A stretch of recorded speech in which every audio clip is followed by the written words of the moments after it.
a lot of the stakeholders sharing the same thoughts. They say there's so many like-minded. They're ecstatic because we don't see that in our individual siloed university. But right now we see there's so many who thinks alike.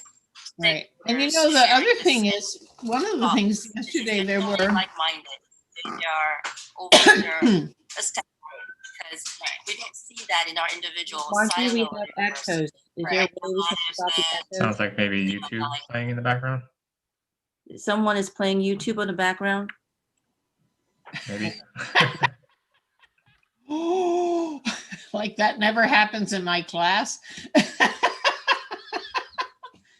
So what we would do, we have all the speakers this morning.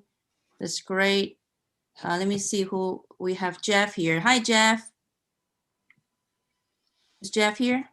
Yes, he's here. He just happens to be muted. I had just muted myself for a second. Hi, Margaret. How are you? We're waiting for Marta. Dr. Mentees, are you there?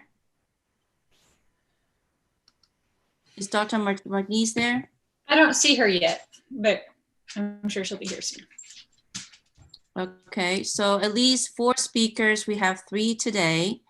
And because this is going to be pre-recorded, and my goal is trying to start and end all the sessions on time. So I will start exactly at 7, this 10 o'clock Eastern time sharp. Hi, Jeff. Hey, Margaret, how are you? Well. Good. Hi. Marta is here. Hey, Dr. Mentees, how are you? Good morning. Good, how are you? Great, we have all the speakers here today, excellent. So our moderator is PoLS students, Jonathan Pickett, and all the PoLS students moderators are trained to take questions. So I forced them to go through with training. So they are empowered to moderate opinions from powerful faculty. All right. Who don't behave. So before I give the microphone to Jonathan, I'll just spend about 30 minutes to go through the ground rules, just in case if some of the participants missed the meeting yesterday. The reason why we have a Monday and a Sunday is to compromise for those who can only attend weekends or weekdays, but not both. So at least if they have to miss, they only have to miss 1 day of the meeting. That's why the schedule looks so odd. Got lots of complaints about this. It just makes you feel a little bit better. Yesterday was my son's birthday. Oh boy. So, okay, 7 o'clock. Welcome, everyone. All right. Yes, let's do this. Good morning, everyone. Welcome back to the second day of the program. I'm Margaret Chung from the University of Houston and the Center for Theoretical Biological Physics at Rice University. On behalf of the organizers and PoLS community, I welcome you to our virtual workshop. Before I hand the microphone to our moderator, Jonathan Pickett, I'd like to go over a few ground rules for this virtual workshop. This meeting is being recorded and will be released to the public after the meeting. And the presentation is pre-recorded talks followed by live Q&A. Please type in your questions in chat. Moderators will field questions. Following the spirit of PoLS meetings, questions from the students will be fielded first. At noontime, there will be roundtable discussions. A congregate, you will need to use Chrome to participate for maximum 50 people. There are 5 parallel tables moderated by PoLS students. In the afternoon, there will be a live discussions and panel sessions. Please use Slack to continue discussions asynchronously. So I thank everyone, and now I bring the mic to Jonathan. Good morning. Can everyone hear me? Yes, I can hear you. We can hear you. Thank you. Thank you. So my name is Jonathan Pickett. I'm a first-year graduate student in the Chemical, Physical, and Structural Biology program at Baylor College of Medicine. I'm the moderator for this morning's session. Again, just a quick reminder, during the questions and answer portions, we want to encourage student participation, is what I've been told. So to this end, student questions will be given priority. So the title for our first session today is Building Alliances with Minority Serving Institutions and HBCUs. And our first talk is entitled Opening the Untapped Pool of Talented STEM Students from Hispanic Serving Institutions, and specifically the Frontiers in Science program. And our presenter for this talk is Dr. Margaret Chung. She is a Morris Professor of Physics at the University of Houston. She's interested in employing an integrative approach of quantum mechanical calculations, molecular simulations, and out of equilibrium statistical physics and network theory to investigate the role of emergent higher order protein assemblies in regulating living matter. She graduated from the National Taiwan University with a bachelor's degree in chemistry and received her PhD in physics from the University of California, San Diego. She carried out theoretical biological physics and bioinformatics research as a Sloan postdoctoral fellow at the University of Maryland and started her lab at the University of Houston in 2006. She's a fellow of the American Physical Society and vice chair of the Division of Biological Physics Unit from the American Physics Society, and a senior scientist / outreach director at the Center for Theoretical Biophysics and an adjunct professor of bioengineering at Rice University. In her role as outreach director, she's helped to inform, recruit, and mentor many undergraduate students, such as myself, as well as many others who come from underrepresented populations. So let's now hear from Dr. Chung.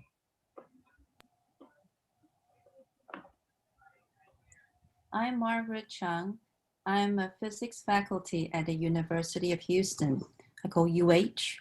UH is a Hispanic serving institution and is the second most ethnically diverse research universities in the US. I'm also a senior scientist and an outreach director at the Center for Theoretical Biological Physics at Rice University. CTBP is one of the physics frontier centers funded by the National Science Foundation.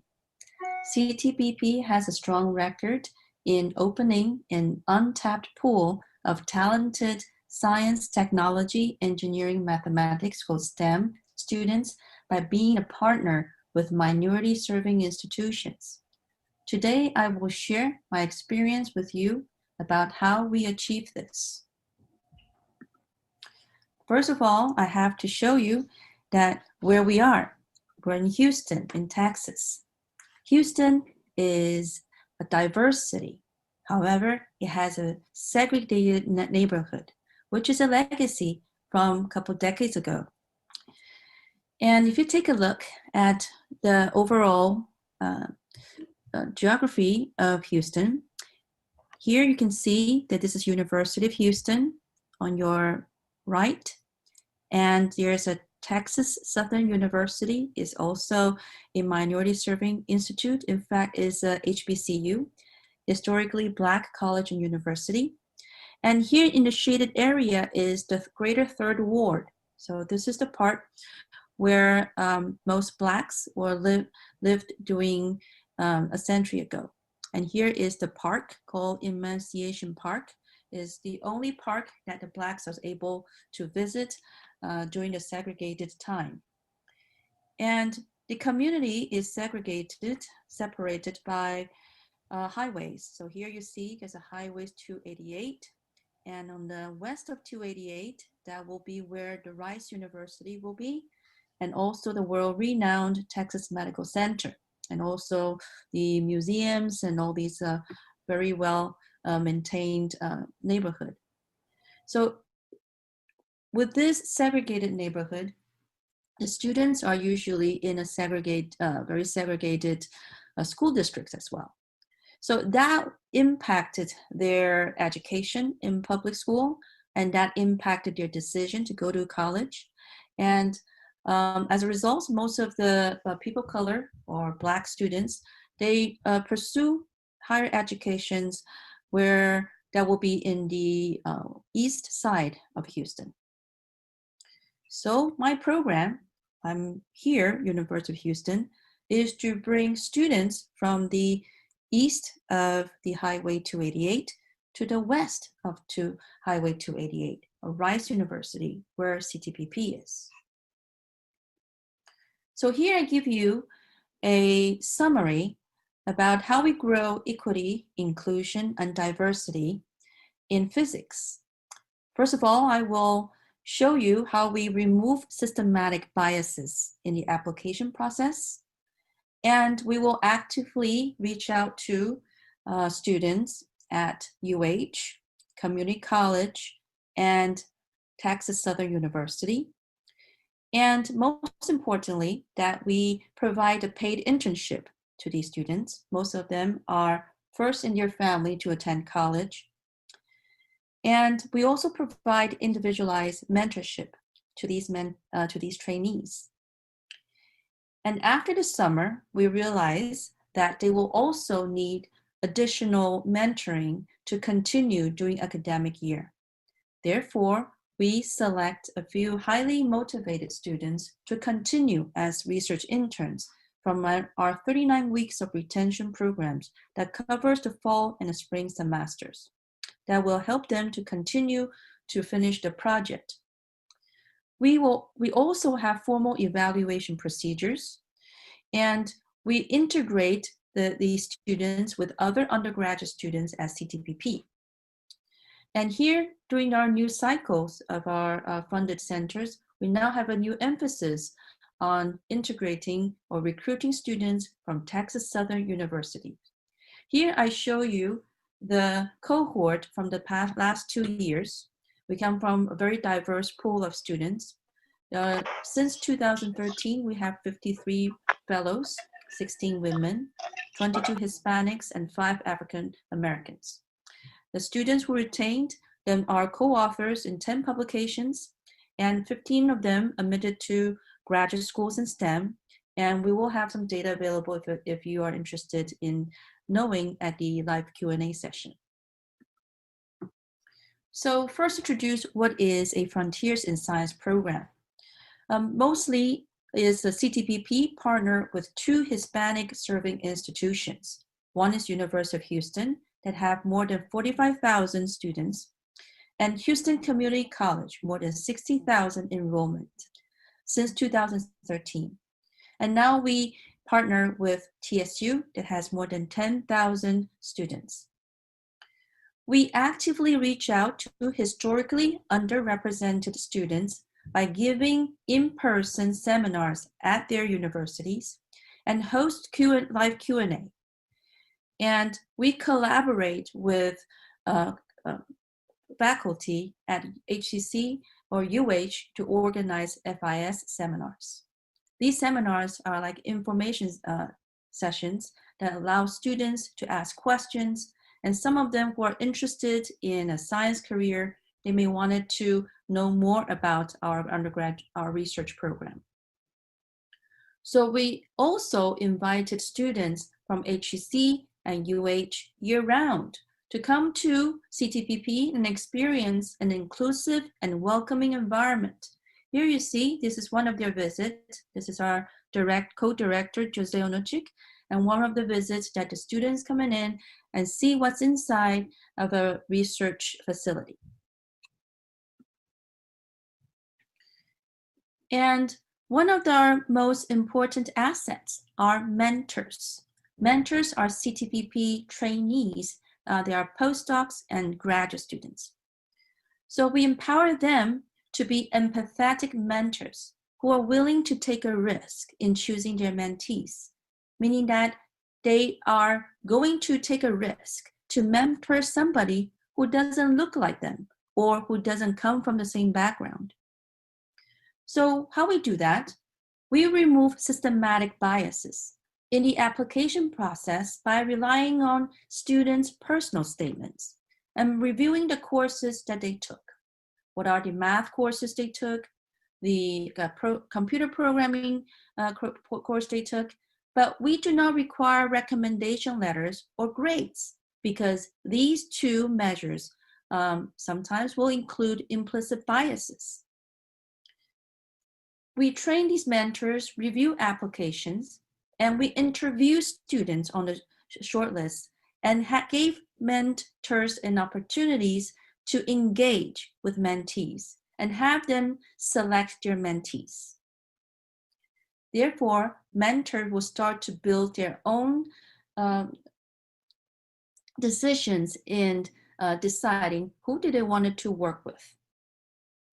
Because mentors know mentees from the beginning by reviewing their applications and talking to them.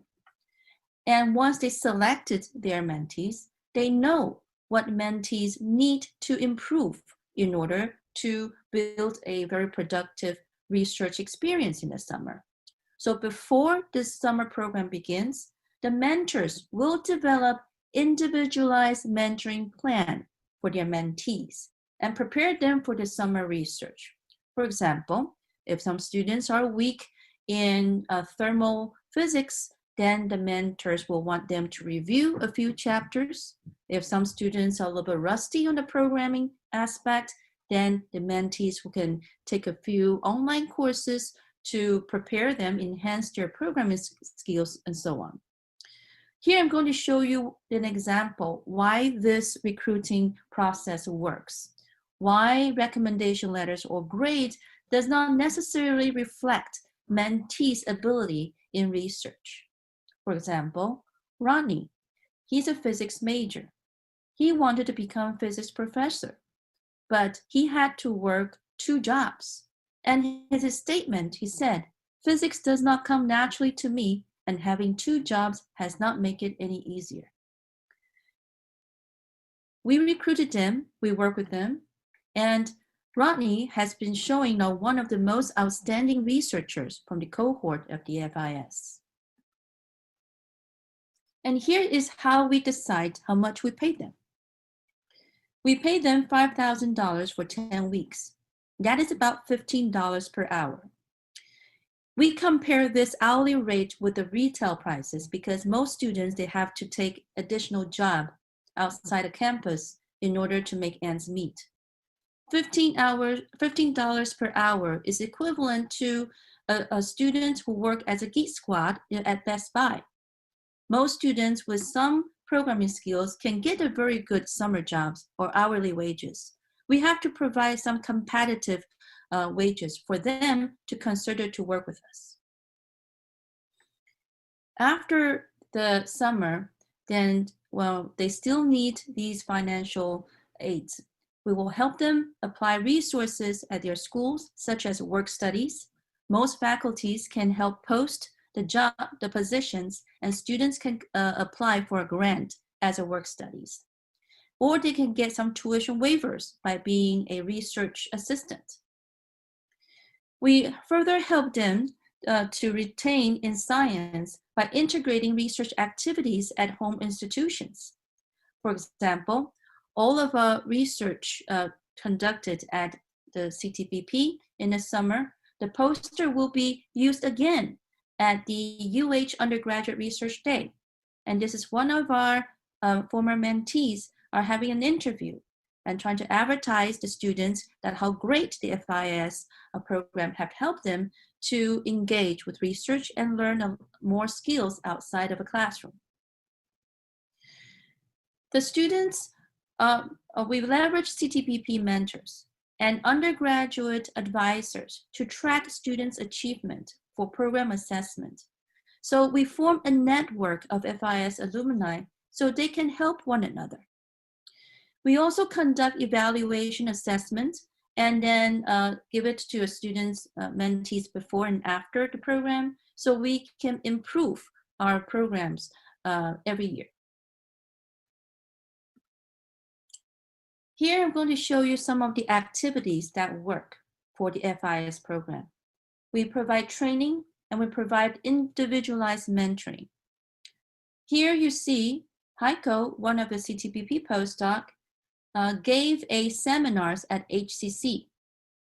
So basically he delivered 15 minutes of presentation of why his research is important, and also another 15 minutes trying to tell the students what type of courses or skills they will need before they could apply to the research program. This helps students to understand what do they need to prepare in an application. And here is Vinny. Vinny also gave an FIS seminar at UH. So Vinny, after presenting his research and communicating with the students are more responsive to near peers, meaning that their mentors closer to their age. So when they ask Q&A questions, they can ask more in-depth and personal questions about how to be a researcher at the CTBP. And on the bottom, what you see is Brooklyn. Brooklyn just won the Best Poster Award. So at the end of the 10 weeks, all CTBPs, including faculties, postdoc, and graduate students, attend this wonderful event. And then we vote for the Best Poster Award. And here is a $25 gift card, and Brooklyn is very happy. And this is his mentor, Ching.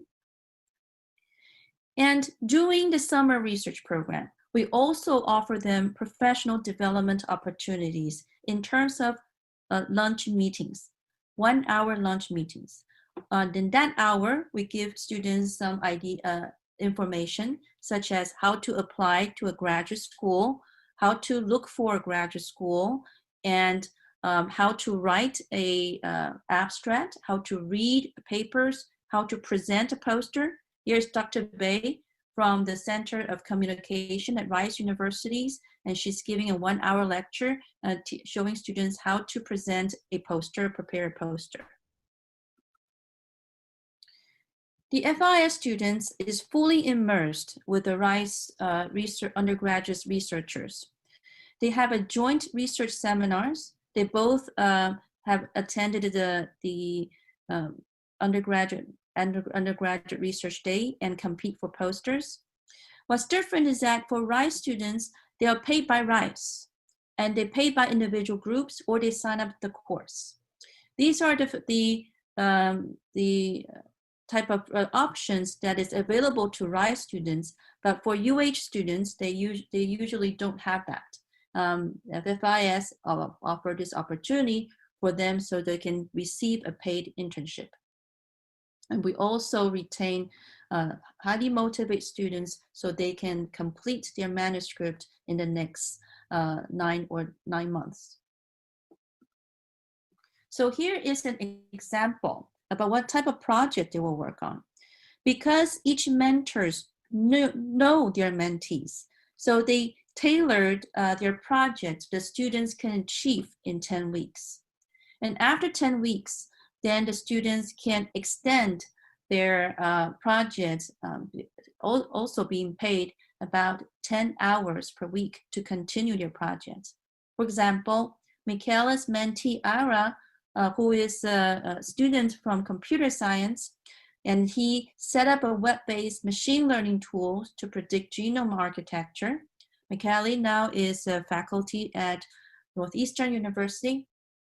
And Lena, she was a CTBP postdoc, and she trained Hein Vo to develop a statistical model of a green fluorescence protein.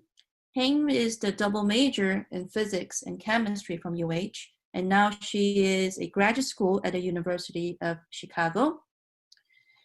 And Ming Yan is a faculty now in Taiwan, and his mentee Sarong has transferred to a professional school at the MD Anderson Cancer Center.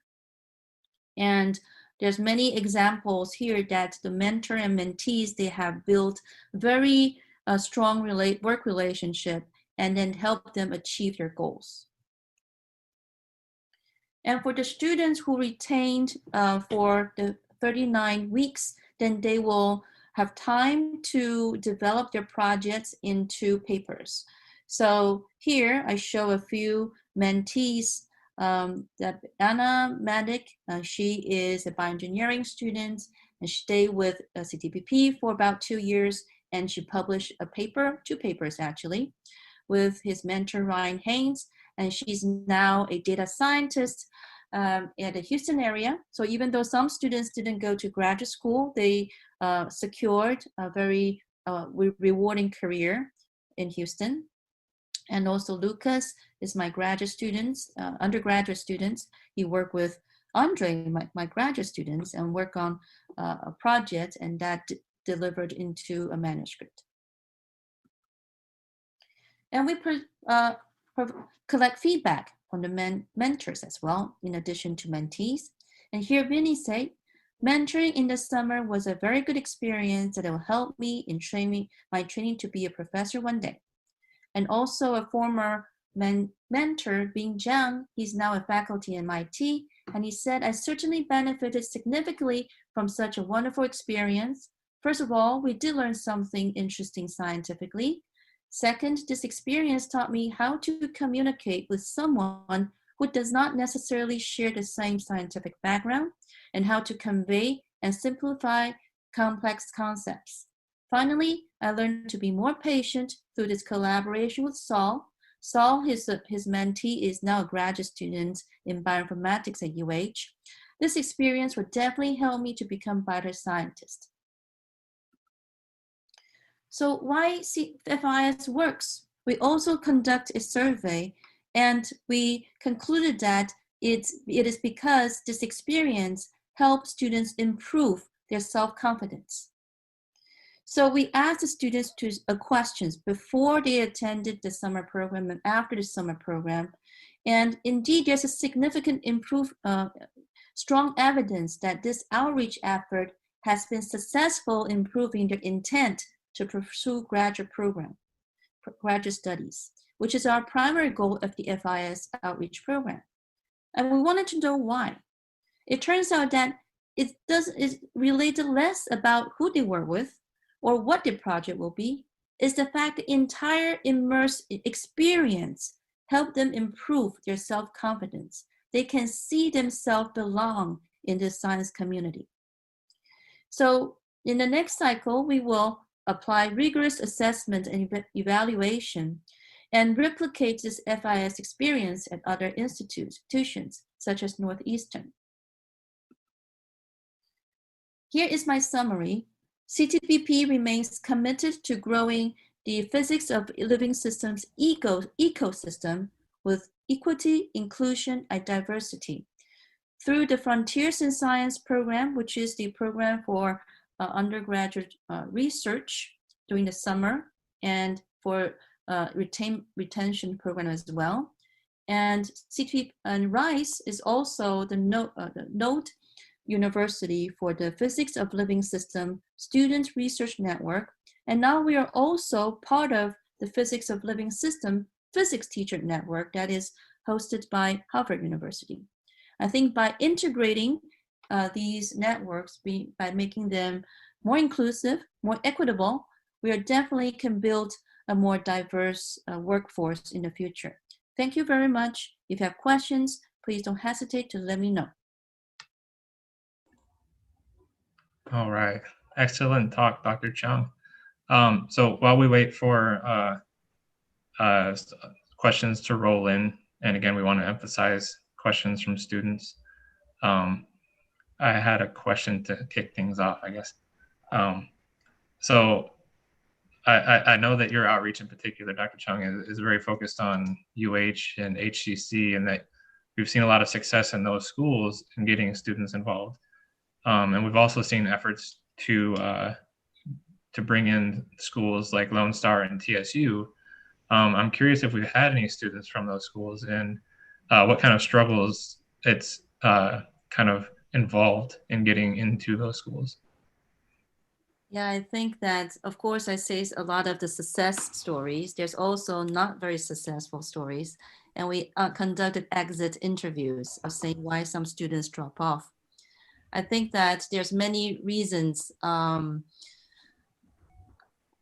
mostly like personal reasons. And then I think that some of them, once they attended and thought, no, I'm not really interested in this, and hardly see themselves finishing the 10 weeks program. I think it's a good outcome too. Once they realize that this is not for them, that will help them, reshape their career goals. I think that is also a good outcome. So even as a not so successful story, I think this is a good outcome for them. Thank you. Certainly. And then, okay, so we have a couple of questions in the chat here. First from Kaustubh Hua. And they said, thank you, Dr. Chung. Can you comment on how you train graduate students and postdocs to be effective mentors for programs such as FIS? I think this is the secret sauce. I think the secret sauce is that as a lot of the speakers yesterday mentioning that what motivates women or motivate people is really they want to do good for the society. So when the students, they are working on research, sometimes they feel like they're isolated from the environment and didn't see that there's a connections in the community. And once they realize that physics is one of the gatekeepers to prevent some underprivileged students to be successful, and they will basically be very motivated to help. So I basically just communicate with them saying that what they're doing is simply a life-changing event for a lot of the students. I think, Jonathan, you can attest to that, because they're very highly motivated, and perhaps that during their entire background, they have not had a chance meeting a scientist or knowing that science is an option. So I think once the mentors realize the important role they play on another person's life, they take this opportunity very, very seriously. And I'm so proud of them. Thank you. Yeah, just to kind of reiterate that, me personally, I don't come from like a minority background, but as a first generation university graduate and someone from a very poor rural area, I didn't know anyone that was really in a quote unquote success story, or especially from academia growing up. So having the chance to, especially considering the long winding route that it took me to get through university, and the different careers that I kind of got sidebarred on along the way, having the opportunity to be involved in a research program like this with a mentor like Vinny, who was able to really connect the two of us. And then like both him and also Ryan, Dr. Cheng, and then Mikhail as well. Really all of the mentors, like you have a direct mentor, but really all the mentors are there to help. And they were all willing to give their time and help each of us mentees at any opportunity they had. So in my personal experience, it was absolutely invaluable. Okay, so next question from Arvind. What was the best way to get the word out about this program? Were there open houses for applicants to know more about the program?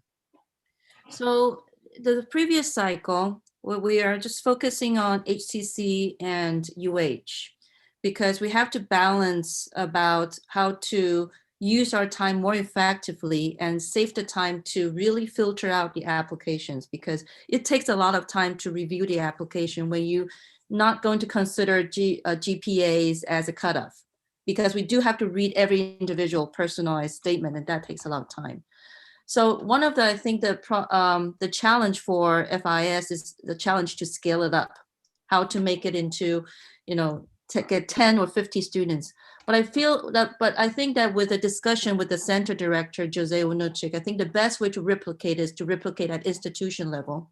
So instead of having us to extend our mentee from 10 to 20 people, we will just double FIS at a different institution. So they can utilize their own students, graduate students, and postdoc to mentor the students, other than stretching our own mentor and mentees' time, to distract them from doing a good job. Great, yeah. So next question is from Dr. Simon Sponberg. It says, nice to learn more about this great program. The program seems to rely on a close interaction between Rice and UH. Did this develop from an existing interaction between the faculty administration, or did it require de novo efforts at the organizational scale? This is an excellent question, and I really have to credit for Jose's brilliance in looking at this connection when he moved the center from UCSD to Houston. because immediately realized that the coalition between Rice and UH will be a much stronger one, because UH is also a research-intensive universities.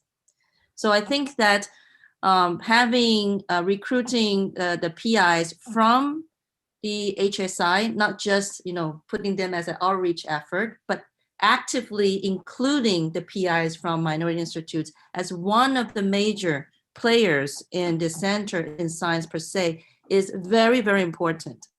Because there's a lot of effort, we'll say, okay, it's time to individualize the role of an outreach director. And it's needed, I understand that, because it's time consuming. But on the other hand, when this outreach director is also a research intensive PI, then they will know how to communicate and recruit the mentors more effectively. Great. Yeah. So next question is from Dr. Tim Bilash. Is there a role from making academic studies more modular than all or nothing commitment, essentially creating a spreadsheet of subjects one demonstrates over time so that it becomes more asynchronous to fit lifestyles? I think that the word is flexibility. Absolutely. We need flexibility because not everyone's lifestyle fits into 9 to 5. Particularly, a lot of our mentees have obligations to take care of their younger siblings or take care of their parents. That is why they're in Houston. A lot of them decided to pursue higher education in Houston other than UT Austin for a lot of the family reasons. So being flexible is very, very important. Definitely. Okay, so Tavera Hawkins has the next question.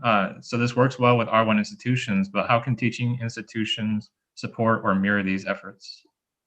I think this is, I got these questions a lot because it seems like that you need to have vast resources like Rice University to make that happen. And I wanted to encourage everyone, this is not just Rice or UH. This program is really the outcome of a synergy between the two. It cannot be done by Rice only. It cannot be done by UH only, really. If you take a look at how much effort is being done to put into account, if without HCC, this process will not going to work out. Jeff is going to talk to you about how to actually help us to go through with the applications from the students who took classes in HCC is a more challenging task because students at HCC, they may take a few semester classes and work and come back. It's hard to track them. So in this regard, I really encourage all of the institutions, whether you're R1 or teaching institutes, find partners and build it together. And then you can grow something better on top of them because the task to reach out cannot be done by either one or the other. It has to be done by everybody. Just a word to Margaret here. As a director, the simple thing is bring the right people together and stay out of their way, and you have a great program. So that's what we did, and empower the people to do it. And that's put the resource and the things in place. And you're going to hear from the HCC. You heard from Margaret. You heard from the students. But that's what happens. You heard from lots of praise from my postdocs and students. And so you see that base. That's what takes. And I think our institutions have the people like that. The young people will be glad to do it, and some of the other faculty join it. Great insight, definitely. Well, we're on the back of the 5-minute break here, but I want to get this last question in because I think it's a really good one from Celestina. Do you consider extending this program to Title I high school students in the future? I think this is an excellent question, Celestina. And then during the post-T discussions, there's also teachers saying that, is there any opportunity for the teachers to participate research in these R1 schools? I think this is one perhaps an actionable items we can discuss in town hall. Definitely it will require resources because teachers obviously cannot work for free and teachers are usually more expensive. So we definitely need resources such as NSF or private partnership in order to fund this at a greater scale. No But problem. the answer is yes. The goal is to move in that direction, right, Margaret? There are a few things we'll be able to raise, but we haven't solved all the problems, but the answer is yes. Yeah, it will take a much larger cohort of resources to make that happen. You can see this because we wanted the high school teachers to also bring their students to loop it in, so for some of the students, they can be immersed in research, before they go to college.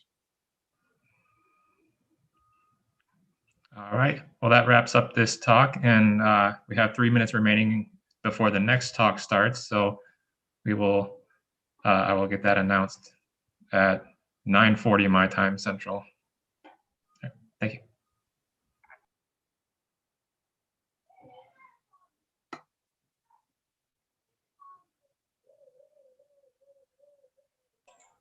By the way, I completely forgot this. Let's thank Dr. Chung for her incredible talk. No. Thank you, Jonathan. Thank you.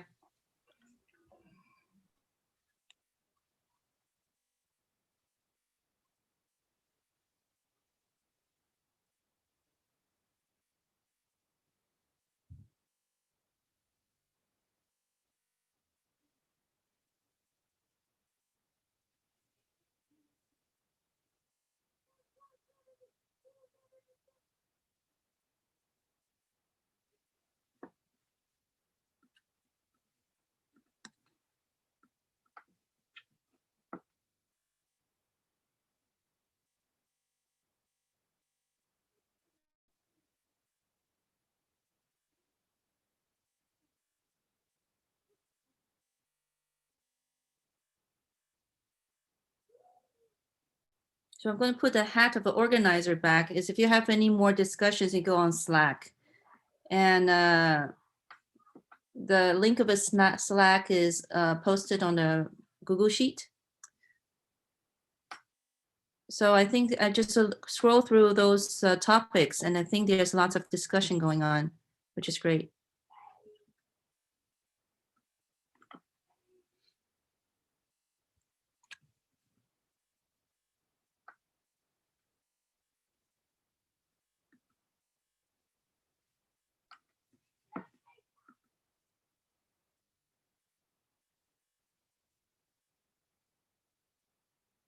So Jonathan, have you started your graduate school in Baylor this semester?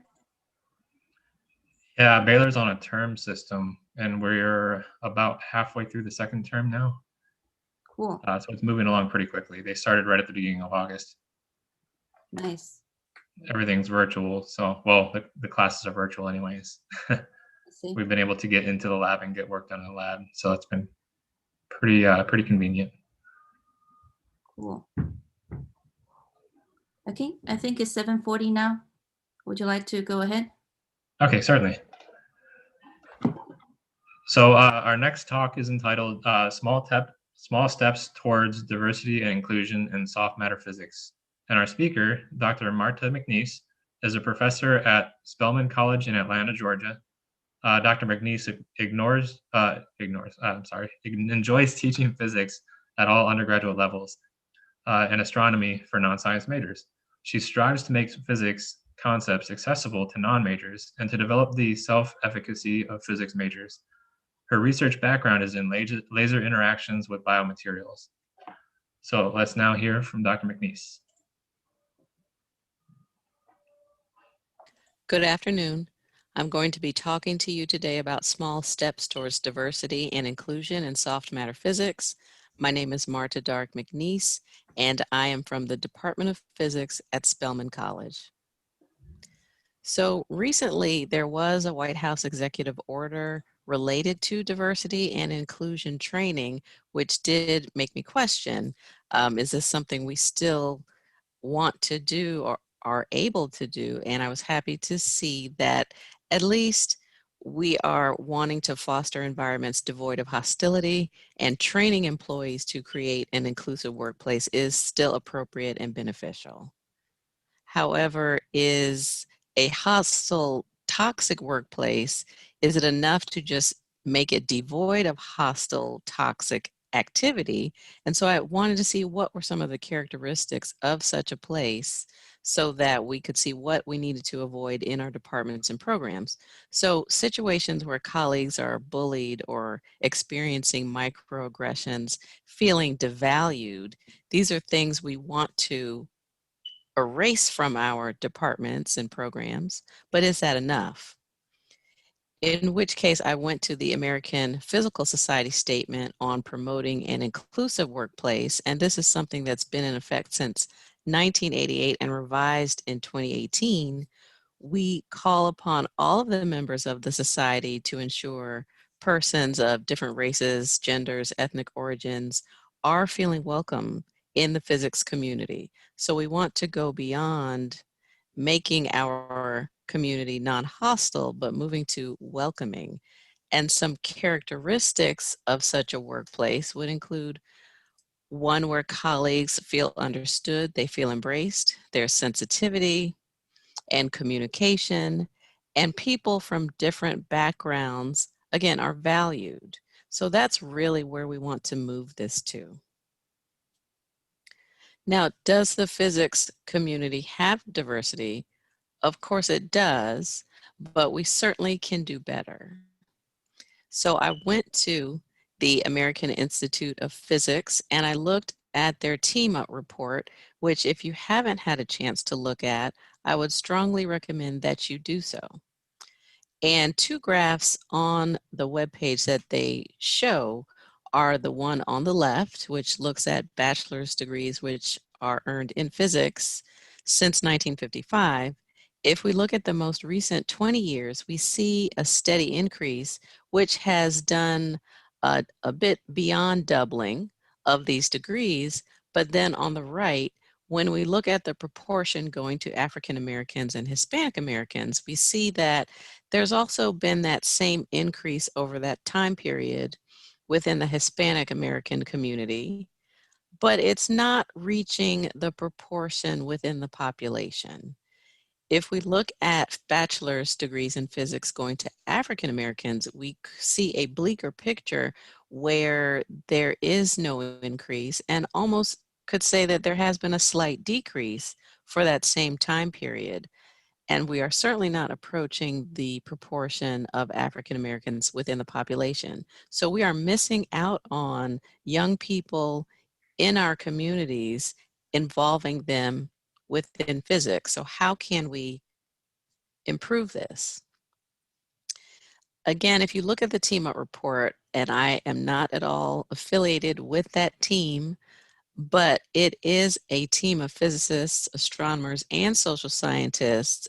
And what they did was look at data, including interviewing African American students, and talk to them about their experiences in physics and astronomy. And they have some recommendations for systemic changes which would improve the representation within physics and astronomy. And again, I would recommend that you take a look, but I'm going to talk about some things that we can do, if not making systemic changes, but making small steps to get us on the right path. So just a bit about physics at Spelman College. You're looking at a photograph from our senior luncheon. I believe this was 2016, and you can see that we are a fairly diverse group. And actually within this group, there were 4 students, 3 are pictured, but we come from different countries. We are from different racial and ethnic backgrounds. And so we might not match up with the typical picture of a physics department. But STEM at Spelman is something we're very proud of. About 1/3 of students pursue majors in STEM fields, including engineering, which is actually a dual degree program where our students spend 3 years at Spelman and then go on to an engineering school for 2 years. And about 1/4 of our graduating seniors do get their degrees in STEM fields. We've also been recognized by the NSF as producing very highly undergraduates that go on to get PhDs in STEM disciplines. So we're very proud of what we have done with STEM within our students. And again, we are a small department. There are 5 full-time faculty, 1 lab coordinator, and our physics students are typically going to be those taking the introductory physics for the life sciences course or pre-med students. We have a good portion, about 40 to 50 students a semester that are taking the calculus-based sequence.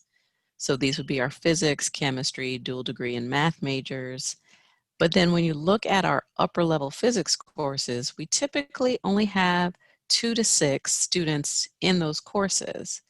However, keeping in mind that Spelman is a women's college and is also an HBCU, we are still among the top producers of Black women physics bachelor's degrees, and even a top producer of just physics bachelor's degrees among African American students.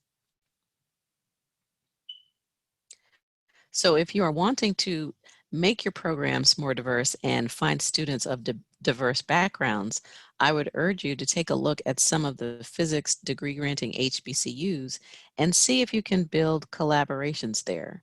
So there are about 23 of them, 4 of which actually do have doctoral programs. So those are the ones that are starred: Alabama A&M, Florida A&M, Hampton, and Howard.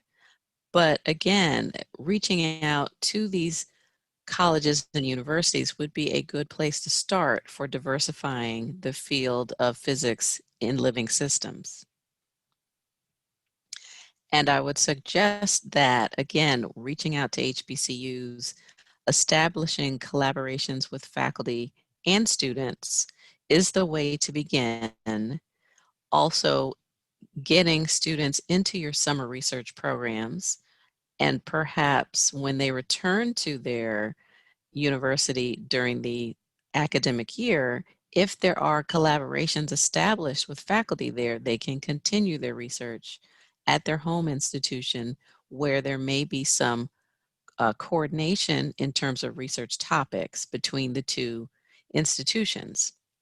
I would also suggest you consider looking at the APS Bridge program, which has been successful at bringing students from HBCUs and other minority serving institutions into R01 programs, where they will complete a master's and possibly continue on there with their PhD program.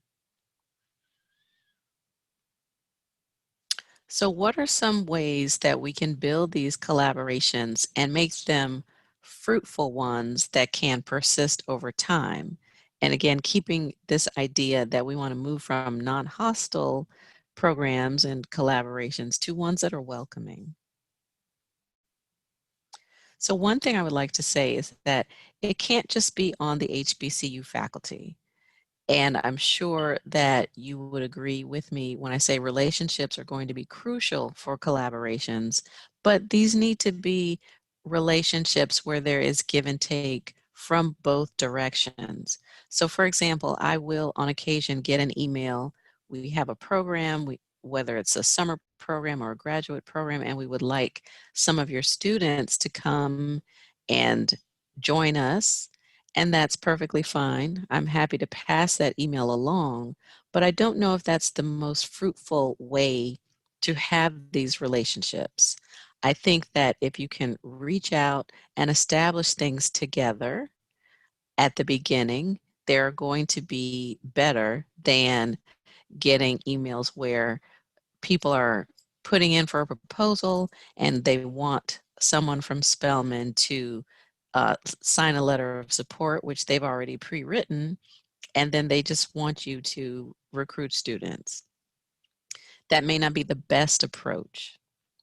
I think faculty to faculty communication is important because at Spelman and other HBCUs, we certainly want to see our students succeed and we want them to be supported once they leave this very nurturing environment of an HBCU. And so it helps to know who is the person of contact at the R01 university, who can be that pillar of support should the student have any difficulties. And we don't know that if we don't have much communication between the 2 institutions. I would also suggest that Whenever barriers can be removed, we should try to do so. So in thinking about what possible barriers might there be for students from HBCUs, and again, I'm speaking with my experience at Spelman. I'm not trying to generalize to all HBCUs or all college students, but some experiences that I find to be common amongst our students are financial concerns. That can be a barrier. So about 50% of Spelman students are Pell Grant eligible. They do have a financial need. Many of them will graduate from their undergraduate department with a good portion of debt. And as we are seeing, the lending practices tend to disfavor students in the African American community. So they may not have the best loans in terms of needing to pay them back immediately versus delaying them. Another thing to consider is family responsibilities. I've had students who are needing to take care of sick family members or elderly family members. In one particular case, a student would need to leave campus on a weekly basis to take her family member to a medical treatment. And she would have to leave the state actually to do this. So are your programs able to support students who may have some of these additional concerns? I would also suggest that if you can build some seawalls, that would be helpful if it is necessary. So you might have a very positive and engaging faculty, but you might have one colleague who might not be the best person to work with younger undergraduate students. And in some cases, you might even describe a colleague as being toxic. So if that is the case, can you perhaps not involve that colleague with the younger students?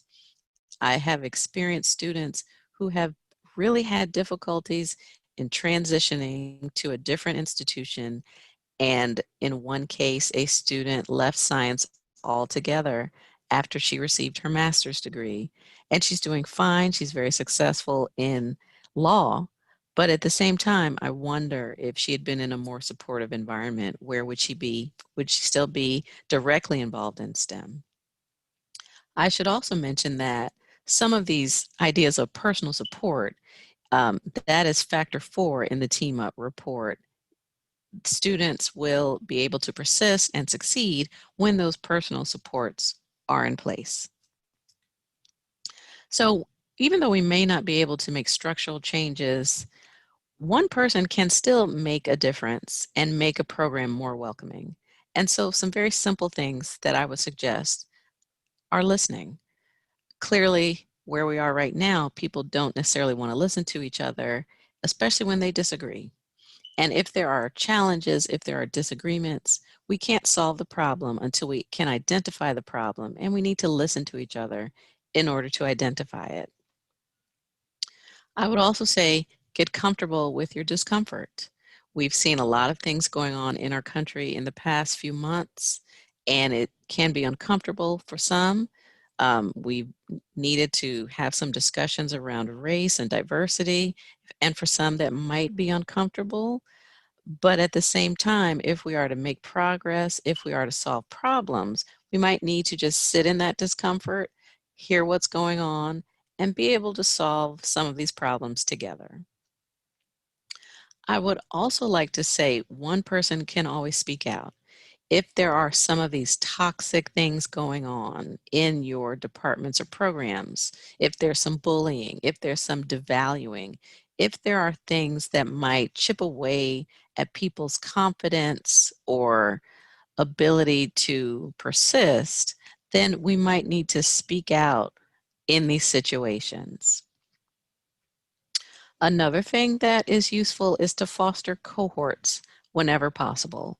So if you're bringing in students from a college to your summer program, can you bring 2 or 3 instead of just bringing 1? I've heard from students, particularly those that go into our dual degree programs, once they get to the engineering school, they feel they can't break into study groups.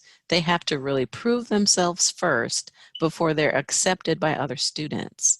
And so that's a tough thing to have to deal with when you are new at a university or a department. And it also speaks to factor one from the team up report, which is belonging. If students feel they belong, if they feel that they are part of the physics community, that goes a long way to being accepted and persisting through challenges. I have to say that when I was an undergraduate student, I received an APS minority scholarship many years ago. And I really felt like I'm a part of the physics community. And even though it was a small amount of money, it was more the recognition that I belonged in the physics community, which meant something and which I still remember to this day. And finally, if we look at research interests, to look at physics of living systems, it's important to look at the interdisciplinary aspect. Many of our students are interested in biomedical applications when they begin the physics program at Spelman. They want to do things that are going to help the community and that are going to contribute to humanity in general. And I think emphasizing those interdisciplinary connections are a way to improve the enrollment in physics of living systems. Also, engineering is a very popular idea with newer students. If there are connections there, I would draw upon those to perhaps move people into physics of living systems, and also emphasizing computational physics. Our students want to get these computational skills.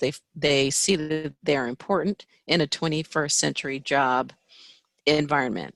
So wherever we can draw these interdisciplinary connections, I think we should, and that it will help in terms of increasing diversity in this field. So that's all that I wanted to talk about today. Thank you for watching this, and I look forward to answering questions and having a conversation during the Q&A session. I also want to acknowledge Dr. Curtis at Georgia Tech and Dr. Chung at Rice University, who invited me to participate and convinced me to do so, even though I was a bit concerned where I was not sure what I could add to this particular workshop. But thank you for your encouragement. And finally, some of the references that you might want to take a look at. The fourth one from the physics teacher is a recent article on anti-deficit framing. You want to take a look at that, as we want to look at students as not having deficits, but having room for growth. So thank you, and I will see you at the Q&A session.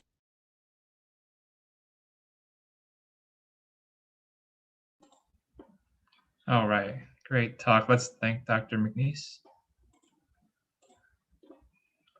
So while we wait for some questions to roll in, I wanted to ask specifically about the bridge programs and whether your institution has a specific program, or if you were talking about just kind of general bridge programs earlier in your talk. I was speaking about the bridge programs in general, but in the past we had a brief collaboration with Morehouse College and sending students to UC San Diego. But Nice. this was not officially an APS funded program. Okay, thank you. Looks like the first question is from Oleg. And can you comment on non-academic careers your physics majors go into? So many of our students go into law school. We have many in R&D related to different industries. So biomedical devices, optical devices are some that they go into. All right.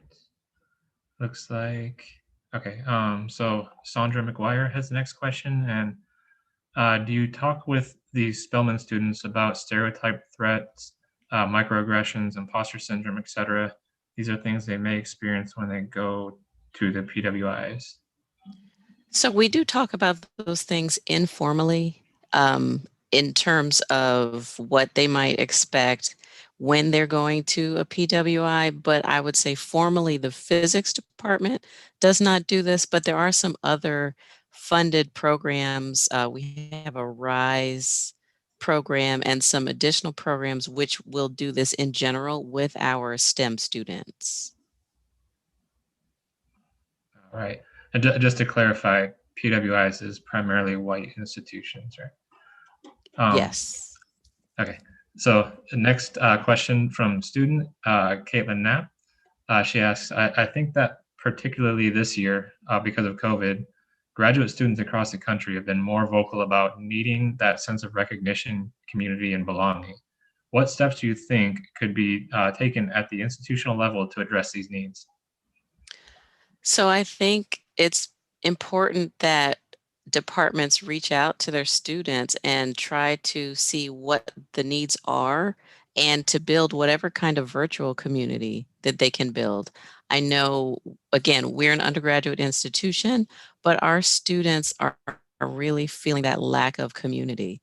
So within our department, we are trying to at least reach out more frequently, have some virtual get-togethers, even if there are no official topics, but just really trying to reach out to each other. I think that's important in this time, certainly given the isolation they may be feeling. And I should add, we are 100% remote this semester. We did not have any students return for residences to the dorms. Yeah, it's a very challenging situation for sure. So a related question from Christian Anderson: has the pandemic and shift to online classes research made it more possible for students to fulfill outside obligations, paying off debts, taking care of family with health problems, etc.? Or does it make it harder because attention is split, access to equipment is limited, etc.? I think it could be both. So for some students, they do have younger siblings that are at home, and while the parents might be working, they've needed to help that younger sibling deal with virtual school. So that's one possibility. Some find that they need to work more given the fact that, the parents may be having some financial issues due to the employment situation in the country. And then in other cases, some students are quite okay being at home, working from home. So it really is an individual situation for our students. Excellent. So the next question is from Dr. Chung. She asks, do you send students to conferences? And if so, which conferences do they attend? We do. Our students will typically go to APS. Some will go to Hbcus because some of them will have some biomedical types of projects. We have students going to the NSBP, so that's the National Society of Black Physicists. They will attend, and sometimes QWIP, also the Conference for Undergraduate Women in Physics as well. All right. Sounds like a lot of good opportunities there. And let me also add just that they will take their summer projects and present them.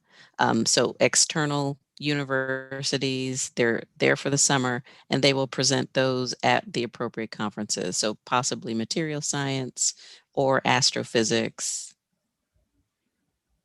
Very cool. So the next question is from Sarlene Dinos. Since many or most R01 universities are wanting to develop partnerships with HBCUs and other MSIs, is there a sustainable way that these universities and federal funding agencies can support and fund such collaborations so that they are not a burden for HBCU faculty? I think that would be great if the funding is available through NSF, and it can be from the outset something that's a collaboration, again, at the beginning, not something that's already in place at the R01, but something people can work together on so that the faculty at the HBCU can have some input and can get some research benefit as well. Because again, at least for a college like Spelman, the issue is more time. We have a teaching load of 3 courses each semester. We do not have graduate students, so it makes it difficult to spend, the majority of time on research. But if it's possible, faculty research during the academic year, that would be helpful. All right, excellent. Thank you. And next question is from Dr. Tim Bilash. Do you have any resources to help those who have to gap their activities due to other obligations after study or outside of study? So are we talking about academic resources?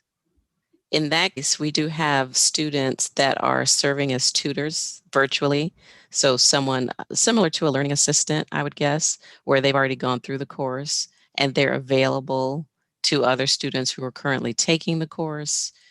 We have other centers, particularly chemistry and math, to help students get through those barrier courses and into the STEM majors.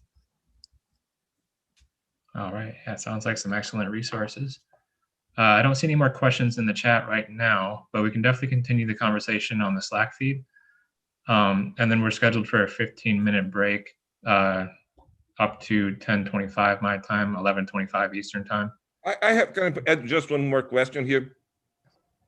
How do you have the students doing research during the summer? How do you integrate your students? They go outside, they do in-house, it's a combination of both. How do you work on the summer? So it's a combination. Some will go to external REU programs. Some will work at Spelman with faculty who may have some funding externally, or there are some programs that will fund the student to stay and do research at Spelman. So it's a combination. Do you see some room for improvement? There's always room for improvement. What would you like to see in sort of accelerating this process and helping not only the student, but also helping the faculty, right? I think has to base, as you heard from Margaret, my experience that synergy has to involve everybody. I don't think only one creates a synergistic interaction. I think, well, speaking for myself and maybe a couple of my physics colleagues, one thing that would be helpful would be if there are graduate students who have a strong interest in working at a teaching institution, if they might want to postdoc in some way where they might teach, but also do research. But it would be a much heavier teaching load than you would expect from a typical postdoc. If that's a possibility, and working with the R01 perhaps on some funding mechanisms, perhaps the RUI, research at undergraduate institutions. So again, setting those collaborations where there can be some funding in place, I think that would be an improvement. Hi, could I ask you a question? How many majors do you have in physics? Right now, we have about, I'd say, only 12. My former postdoc is a professor in Denison. In fact, she's a chair. And from what I understood from her,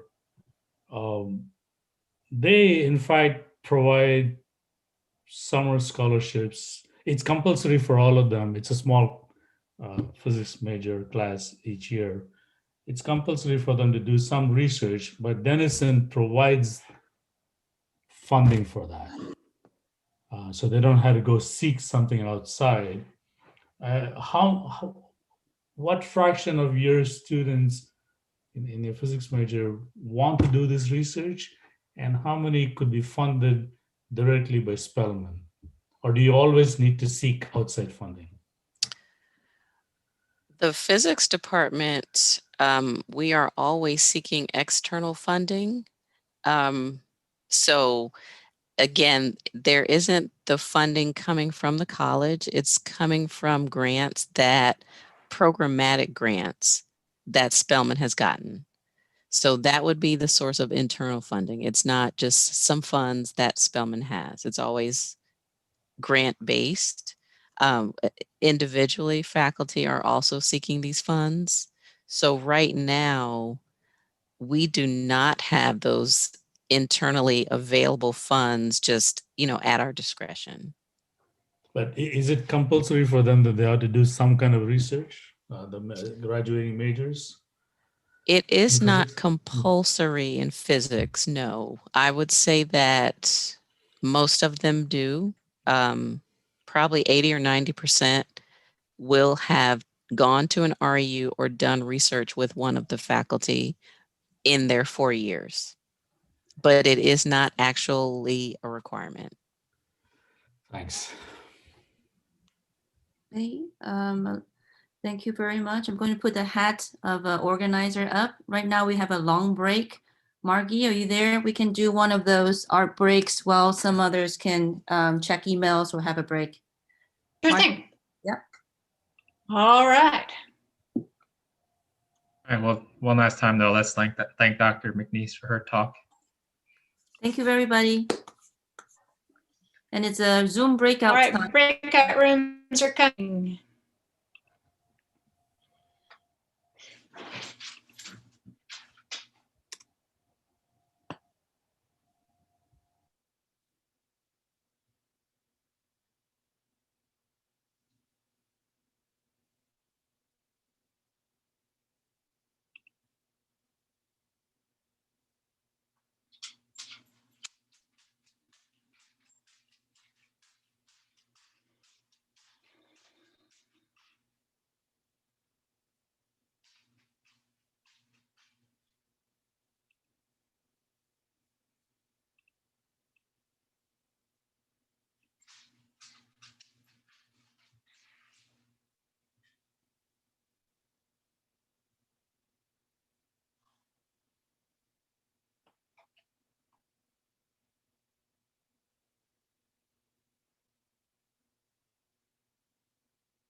Y'all want another round, or is it time to go get coffee and stretch? I think we can have another round, and whoever wants to get coffee and stretch, they can do that. Okay.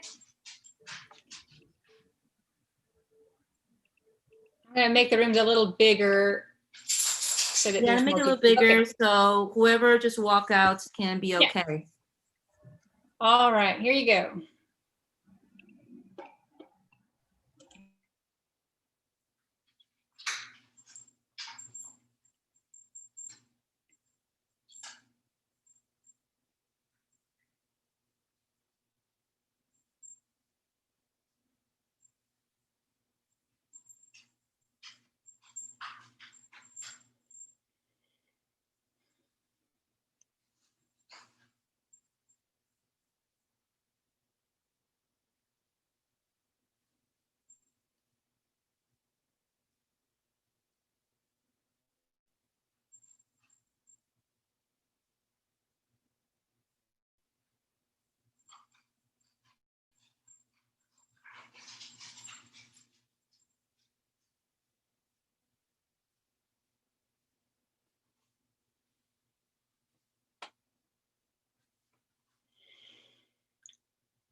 Margie, this is Dave. Yes.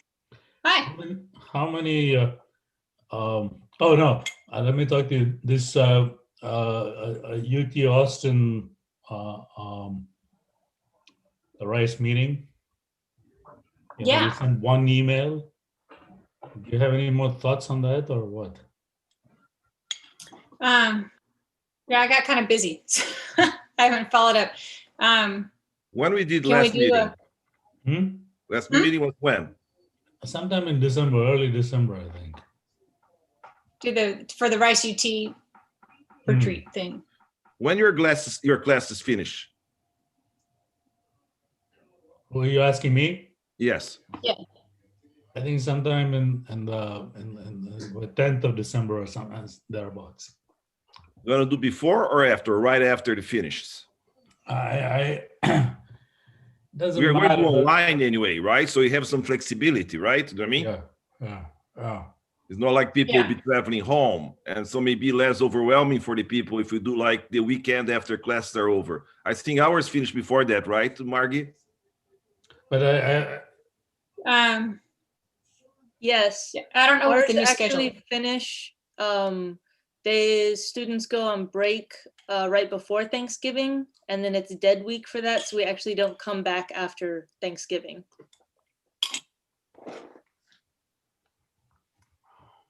So we can do early December or around December 10th. What do you think, Caitlin, would be better? What do you think? I think early December is better. I think that way the students will have a break between grading end of semester finals for those students who are TAs and such, and before their personal lives get crazier. I think we can continue that discussion on Slack or after the session. Yes, welcome back. Right now it's 8:25. I'll give the mic back to Jonathan. All right, thank you. So our next talk is entitled Harris County Community College Alliance, Bridge to Baccalaureate. And our speaker is Mr. Jeffrey Steer. He's an engineer and STEM program director at Houston Community College, where he is a co-PI for the Harris County Community College Alliance, or LSAMP, and LSAMP grant from the National Science Foundation. He's a retired professional civil engineer and a retired major from the Air Force and Air National Guard.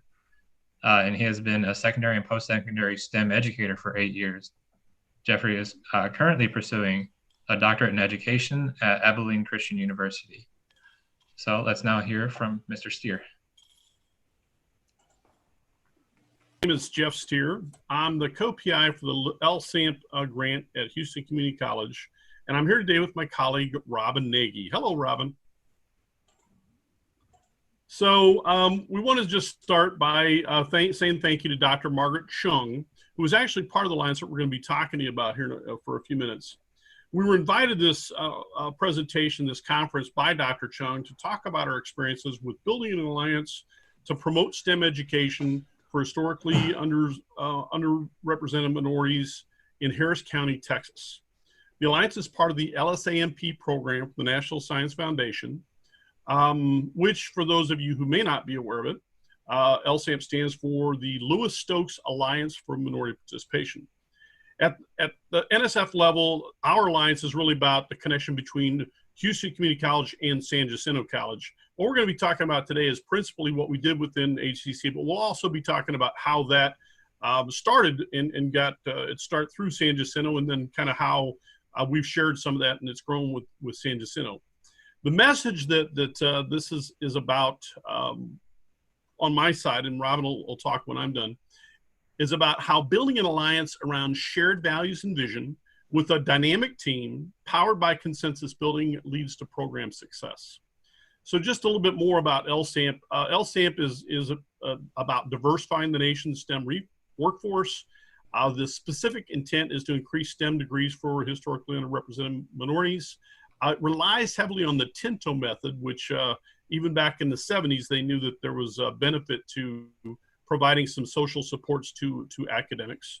But at its heart, the goal of LSAMP is to provide innovative evidence-based recruitment and retention strategies and relevant educational experiences. So I am I'm in my third career now as an engineering educator, but I started my career as an engineer, and I practiced civil engineering for 35 years. And I also served 21 years in the Air Force Air National Guard. And through those two important parts of my life, I learned to take a very structured approach to things. So I felt like we needed to start when I first got involved in this project. I had just started working at HCC, and I walked in the door with a lot of things to do, and I felt like the first thing we needed to do was understand what it was all about. What's the mission, right? In Air Force terms, I'd be talking about what's the mission. In engineering terms, I'd be saying, what's the problem? Identifying the problem. And so it kind of became apparent that what it boiled down to is to say, if underrepresented minority students embrace social responsibility and STEM education embraces underrepresented students, then as a syllogism, as my wife would say, who's an attorney, can't we then deduce that STEM education should embrace social responsibility? And so obviously we felt like the answer was yes. So from that shared value and that shared vision became the construct for our approach to a social responsible andragogy to empower adult historically underrepresented minority students to have more input and say and voice and get involved and active in their own STEM education. And what that did for us is it simultaneously gave us as educators the opportunity to innovate our approach to STEM education to be more socially responsible as a path forward. So it really worked well, and I felt like I had my mission.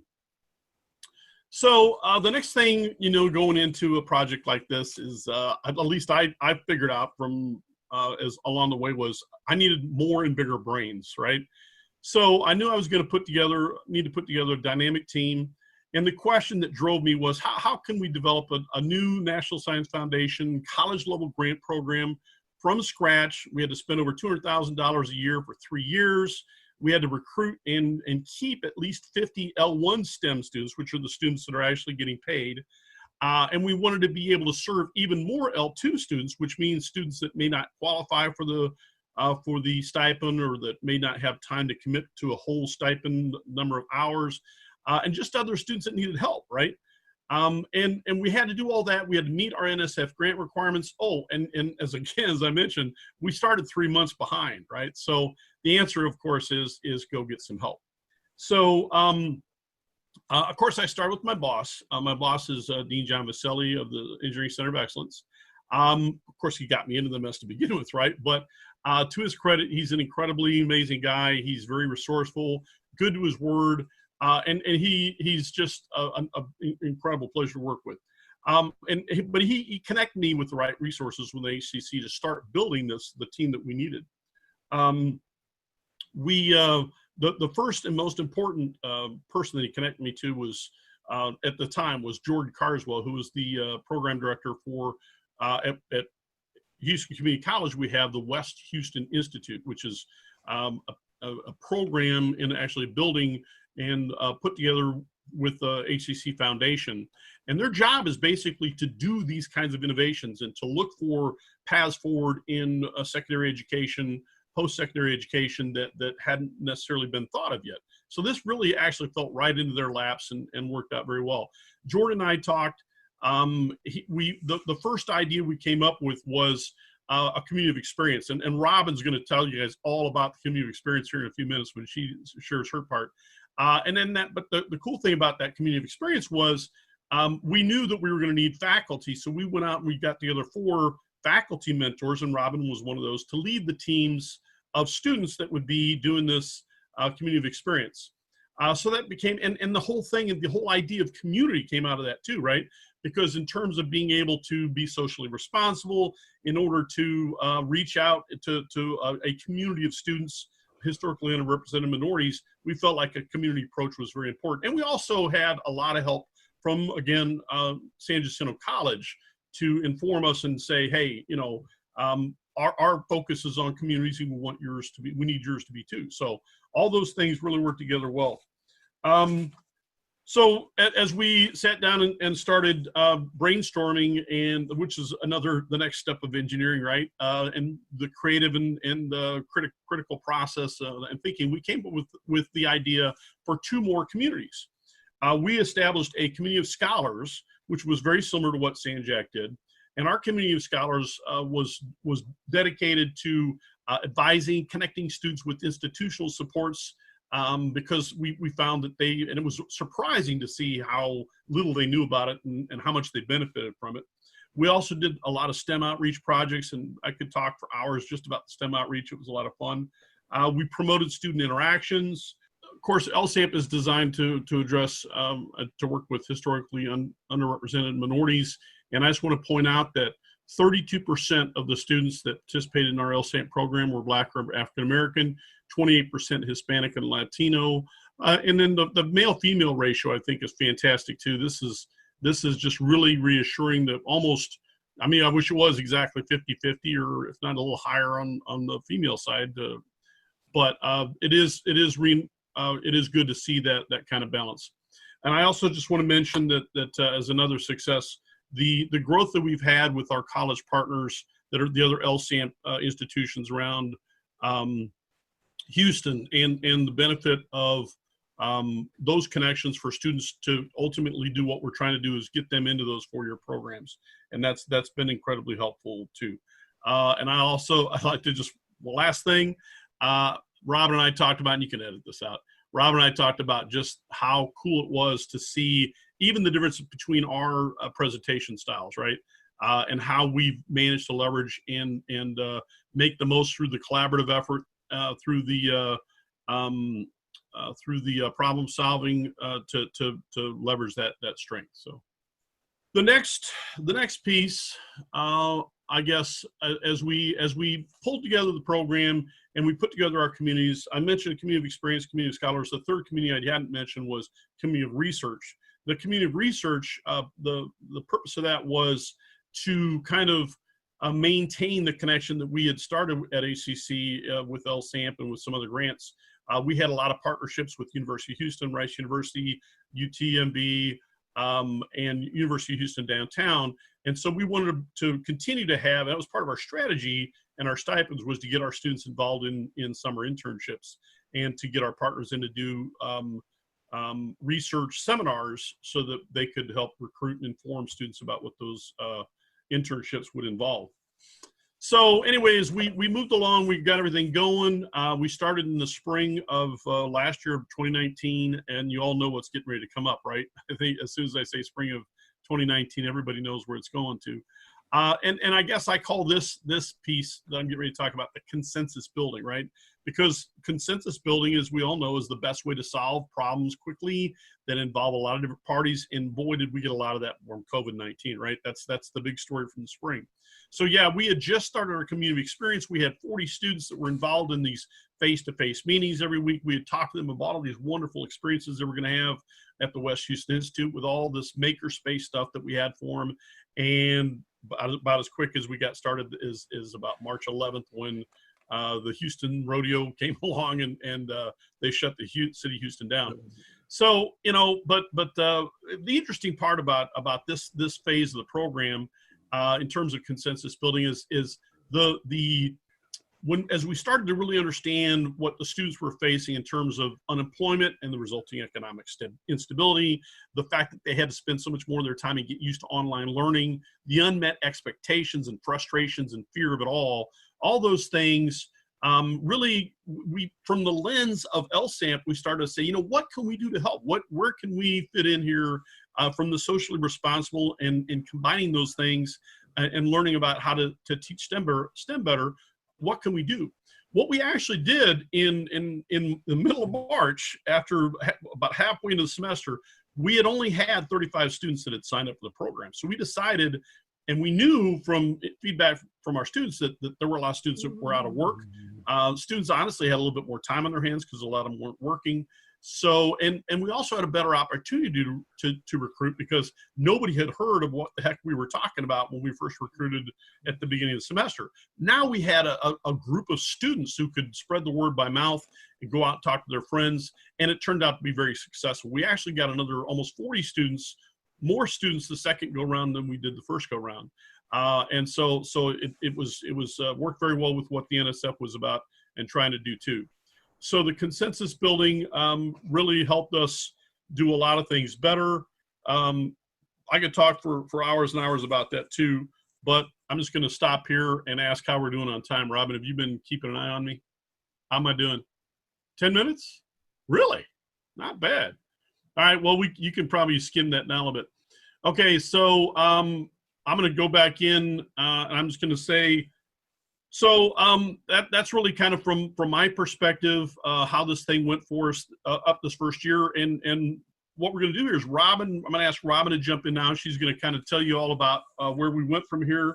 I just want to take this moment to acknowledge in this forum and in front of everybody how amazing Robin is, how helpful she has been, and just how proud I am to be part of this with her, with all my teammates. But Robin was principal because she was the one of the mentors from the community of experience last year that became a coordinator over the summer, and now we work hand in hand every day and making this thing work better. So have at it, Robin. Thank you very much.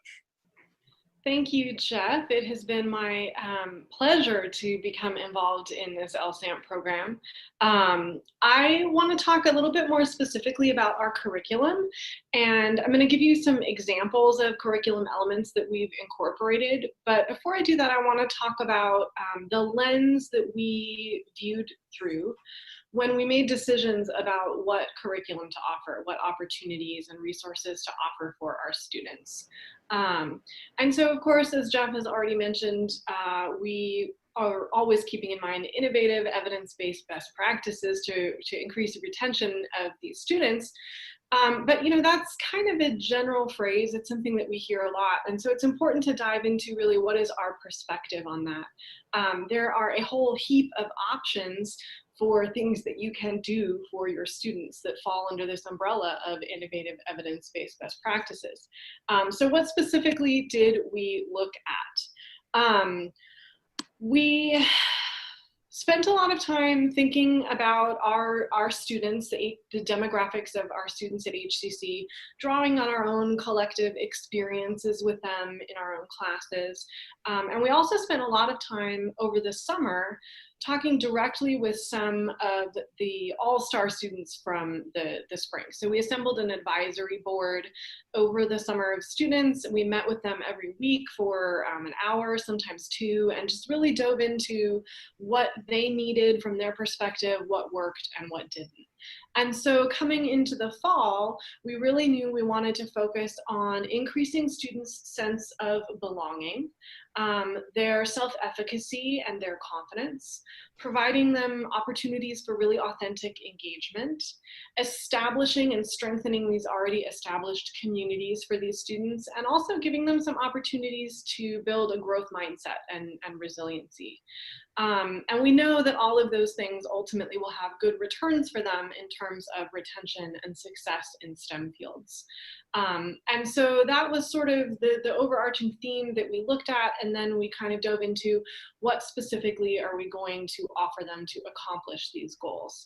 And so I'm going to walk through just a few examples today of some of the curriculum that we've implemented. This is just a taste of what we offer them. And it's part of a much bigger picture. Most of this stuff is offered through the community of scholars that Jeff mentioned, and then I'm also going to end talking about the community of experience.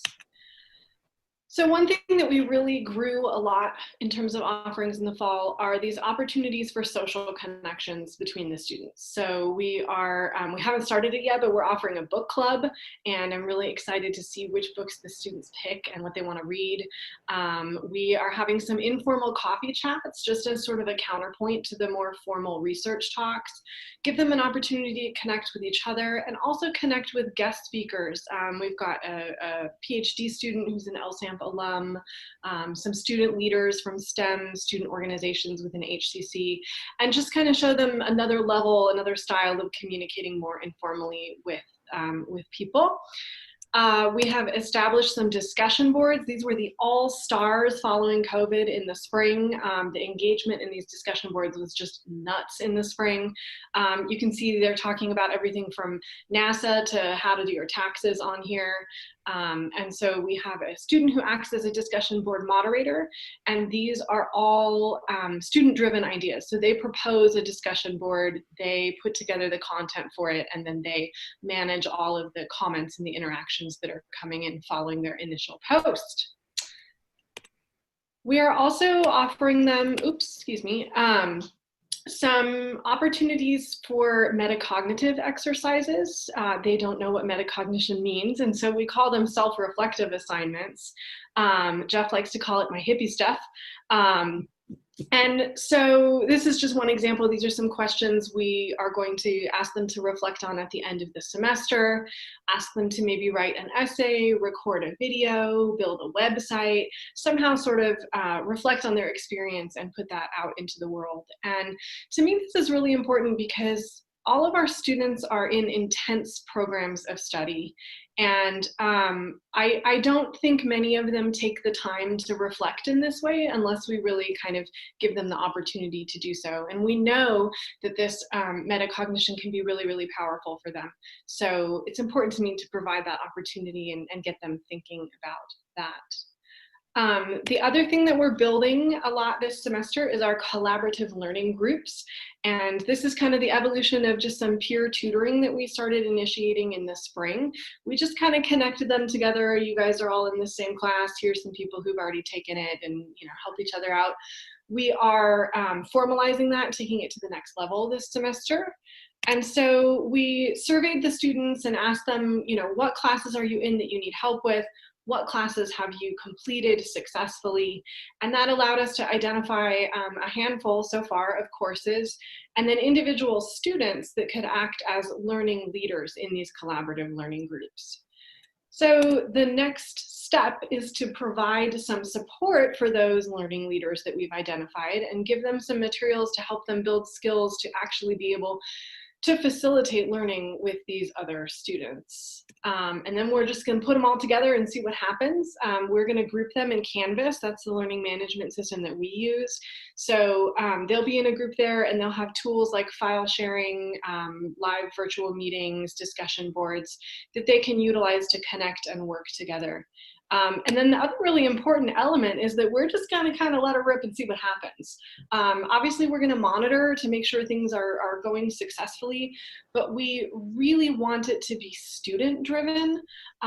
We especially want these learning leaders to feel like they are able to apply and grow their skills and that they are really taking ownership of the experience for the other students. So we're gonna avoid micromanaging any of those collaborative learning groups. And then finally, the last thing that I want to talk about is our community of experience. So as Jeff mentioned, this LSAMP has three sort of branches of community of scholars, community of research, and then community of experience. And the goal with this was to provide students an opportunity to do some real project-based learning, creative problem solving, collaboration. And so we worked with Jordan Carswell at the West Houston Institute. He has developed this curriculum for his Ideas Academy that involves all of this. And we sort of, he's sharing that with us now for LSAM. And unfortunately, this curriculum is really rooted in being in the same place at the same time, in the makerspace at the West Houston Institute, doing digital fabrication, sitting at a table, writing on big pieces of paper, and really just being present in that space. And so, of course, in 2020, the question for Jordan and I became, how do we preserve the dimensions of this experience that we want them to have in this completely virtual environment? And so we took a lot of time over the summer to think about how we could translate this experience successfully in the fall. And so I'm going to take just a minute or two and tell you what that looks like. We're giving them sort of a two-phase experience. They are, for the first portion, working on some self-paced mindset and skill set modules that we have created for them. So they're exploring their own creative identity. They are exploring how that identity intersects with digital technology. And then they're also learning about sort of global currents in terms of sustainability and resiliency and things like that. This is just meant to be a starting point for them to sort of really analyze their own identity and think about their skill sets and what they might contribute to collaborative projects, which is the second phase. In tandem with their own self-paced work in these modules, we also have live synchronous meetings with them. And we knew that we needed to model for them how you collaborate in a digital environment, and how you do some of this design thinking that we're going to ask of them. So we've been meeting with them once a week. We have been modeling design thinking. We have been using various digital tools. You can see some of them here on Flipgrid, which is a back and forth video chat app that we're using. You can see this video down here of them collaborating in Mural. They're all adding their own little sticky notes onto this brainstorming worksheet here. And so we're really just trying to show them some of the tools that, that we hope they're going to use on their own in the second phase of this program. So we're kind of in the midst of this right now, and coming up at the end of October, beginning of November, we are going to put them into smaller groups, into solution design cohorts. And so we are going to ask them to focus on the global goals, which are a set of goals produced by the UN for Sustainable Development. We're going to ask each group to tackle a goal and undergo some design thinking to come up with a solution, a suggestion, maybe a product, maybe a social media campaign, maybe a work of art, who knows, we're gonna see what they come up with. And that's how we kind of got back to that really truly collaborative, creative process that can't be housed in that same space anymore, but hopefully the spirit of it is being translated online. And so those are just some of the things that drove our curriculum this semester, the opportunities that we are offering for students. LSAMP is a constantly evolving experience. It is heavily influenced by the students and the feedback that we get from them, what they want from us in terms of opportunities and support. And as best we can tell, it's working well. And so we're actually going to leave you now with the words of some of our students as a way to close out.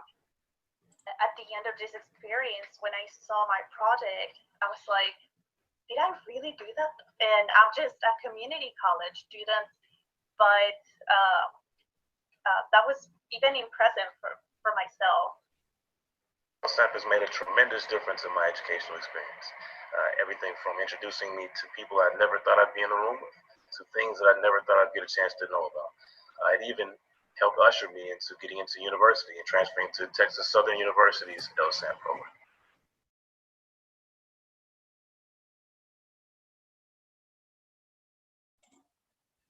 All right, excellent discussion. Let's thank Dr. Steer. And then to lead into the questioning here, or the questions, I myself was in the LSAMS program. I was a peer facilitator in the LSAMS program at UH, and I had an amazing experience in the program. I taught the Organic Chemistry 2 course in coordination with the faculty at UH. And like I said, it was an amazing opportunity, and there's so many, I feel like LSAMS does a really good job of reaching out to and getting in contact with underrepresented minorities to a very high degree. But one thing I noticed both when I was in the LSAMS program and from the slide that you showed was that there's still a pretty large gap in the physical sciences in the sense that there are not very many people in the LSAMS program who are involved in the physical sciences. And having also come from a community college where that wasn't necessarily an option, I mean, not the LSAMS program, that is. I'm curious if you have any ideas for how to improve outreach and research opportunities at the community college level in the physical sciences? Robin, you want to take that one since you're a little closer to the physical sciences? Yes, thank you. Yeah, well, and I would like to say that actually in the fall, I think we have a good handful of things from NAS, and we had 0 in the spring. We're in the right direction. I think that we started out really rooted in engineering just by word of mouth. Of course, Jeff is in engineering, and so I think there were just kind of connections there that really seeded the program in engineering and just fed a lot of engineering students into it. But we're actively trying to recruit others other than engineers. Over the summer, we reached out to a lot of faculty, and we had a faculty partner in each at HCC. And we really reach out to their students on an individual basis and tried to kind of provide them information, get them in. So that was one avenue. We're also trying to include some less engineering types of tests, and in the book club, I specifically picked because they're more natural sciencey focused. So I think we're at this phase, we're just trying to sort of make more connections broadly in the sciences at HCC. And it's really a word of mouth thing at this point. Okay. But yeah, it is something we're aware of. It was one of the first things we noticed about our demographics, and something we're actively trying to improve. Excellent, excellent. Actually, I thought that the book club idea was a really good idea. I would have definitely enjoyed something like that myself.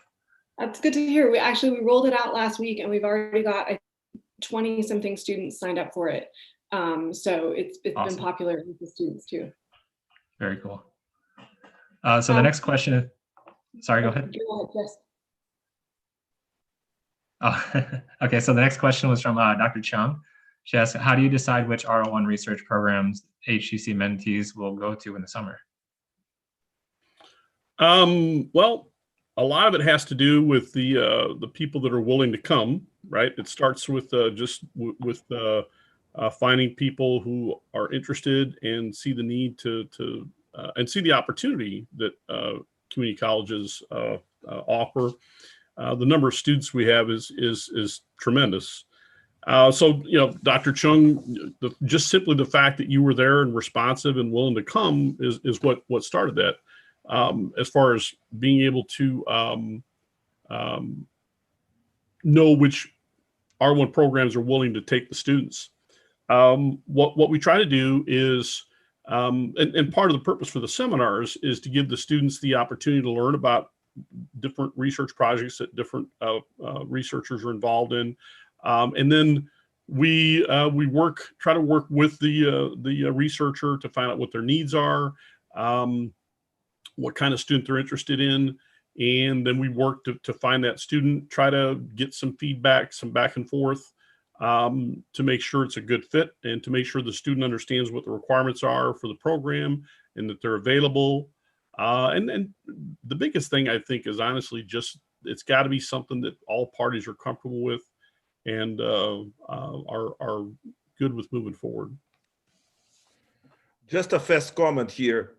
I think basically you guys just keep impressing me more and more. You're doing a spectacular job. And from the part of DBP, Margaret can say that, but I will say that we want to support this program as much as we can. Basically, if you have good ideas, if we don't have the funds, we're going to look for it.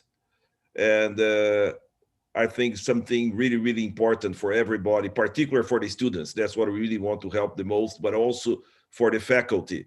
Okay, so count on us and let's keep the good work. And like I said, these programs are great because I just cheerleader it and you guys do all the work, but it has been fantastic. So I have to say that Jeff and also Bart did a fantastic job helping us to field the students who will best match the program. I think this is where the magic is. Exactly. Because each year, the HCC, we received like 1 or 2 fellows from the HCC, and they all did fantastically well and well prepared.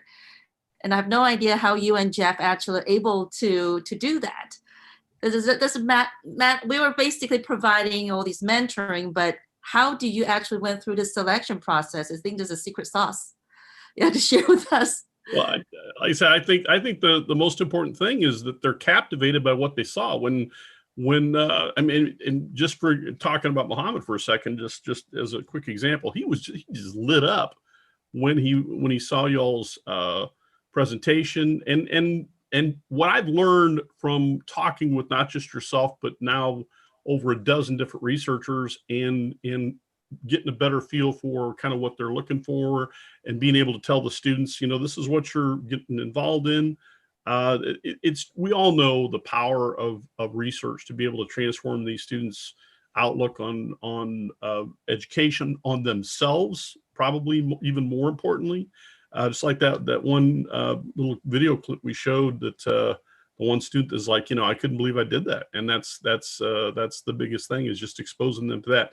So you guys are very receptive and open to whoever we send, but we feel like there is some communication, some interaction that facilitates that.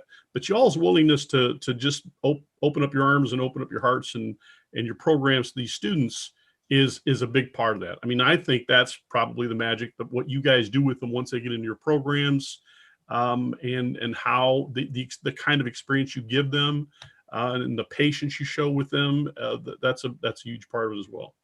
I think some of the secret sauce too is that they self-select, right? Like, we give them a huge variety of options, and they're pursuing their own interest within those options.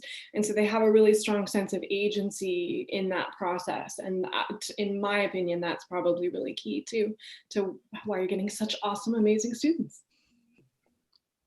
Thank you so much for the great work. Thank you, Jeff. Thank you, Robin. Thank you, Mark. Thank you, Jose, too, for trusting us. Yeah, and I think we're scheduled for a 5-minute break, but we do have one other question in the chat here. And it's Drs. Nagy and Spear, are your self-paced virtual materials related to building a mindset and skill set accessible online, or do they require being part of your program? At this point, those curriculum materials are part of our program. So they were largely developed by Jordan Carswell at the West Houston Institute for the Ideas Academy, which is a co-curricular program that they run out of the Ideas Studio there. The Ideas Studio is the maker space. And so those belong to Jordan for the most part now. He's been generous in letting us kind of take them, mold them a little bit, and apply them for our students. So they're housed in Canvas. We use it for LSAMP. We use Jordan uses the same curriculum for some dual credit student co-curricular projects. And so right now they're sort of unique to those Canvas courses. Jordan and I were talking the other day about the fact that they're awesome, and there definitely would be some benefit to disseminating them more broadly. It's not clear how we might do that. That's a very long-term, kind of larger scale thing. So yeah, right now they're housed in the courses in Canvas. So yeah, definitely they're not available for everyone. Well, it's great that it is available though. So really great. Let's thank Ms. Sear and Ms. Nagy again, everybody.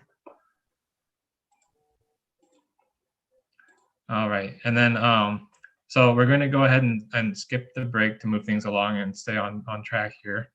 So for our final talk, the title is Lessons Learned at an Hbcu, the Fisk Vanderbilt Master's to PhD Bridge Program, and Other Insights Gained Along the Way.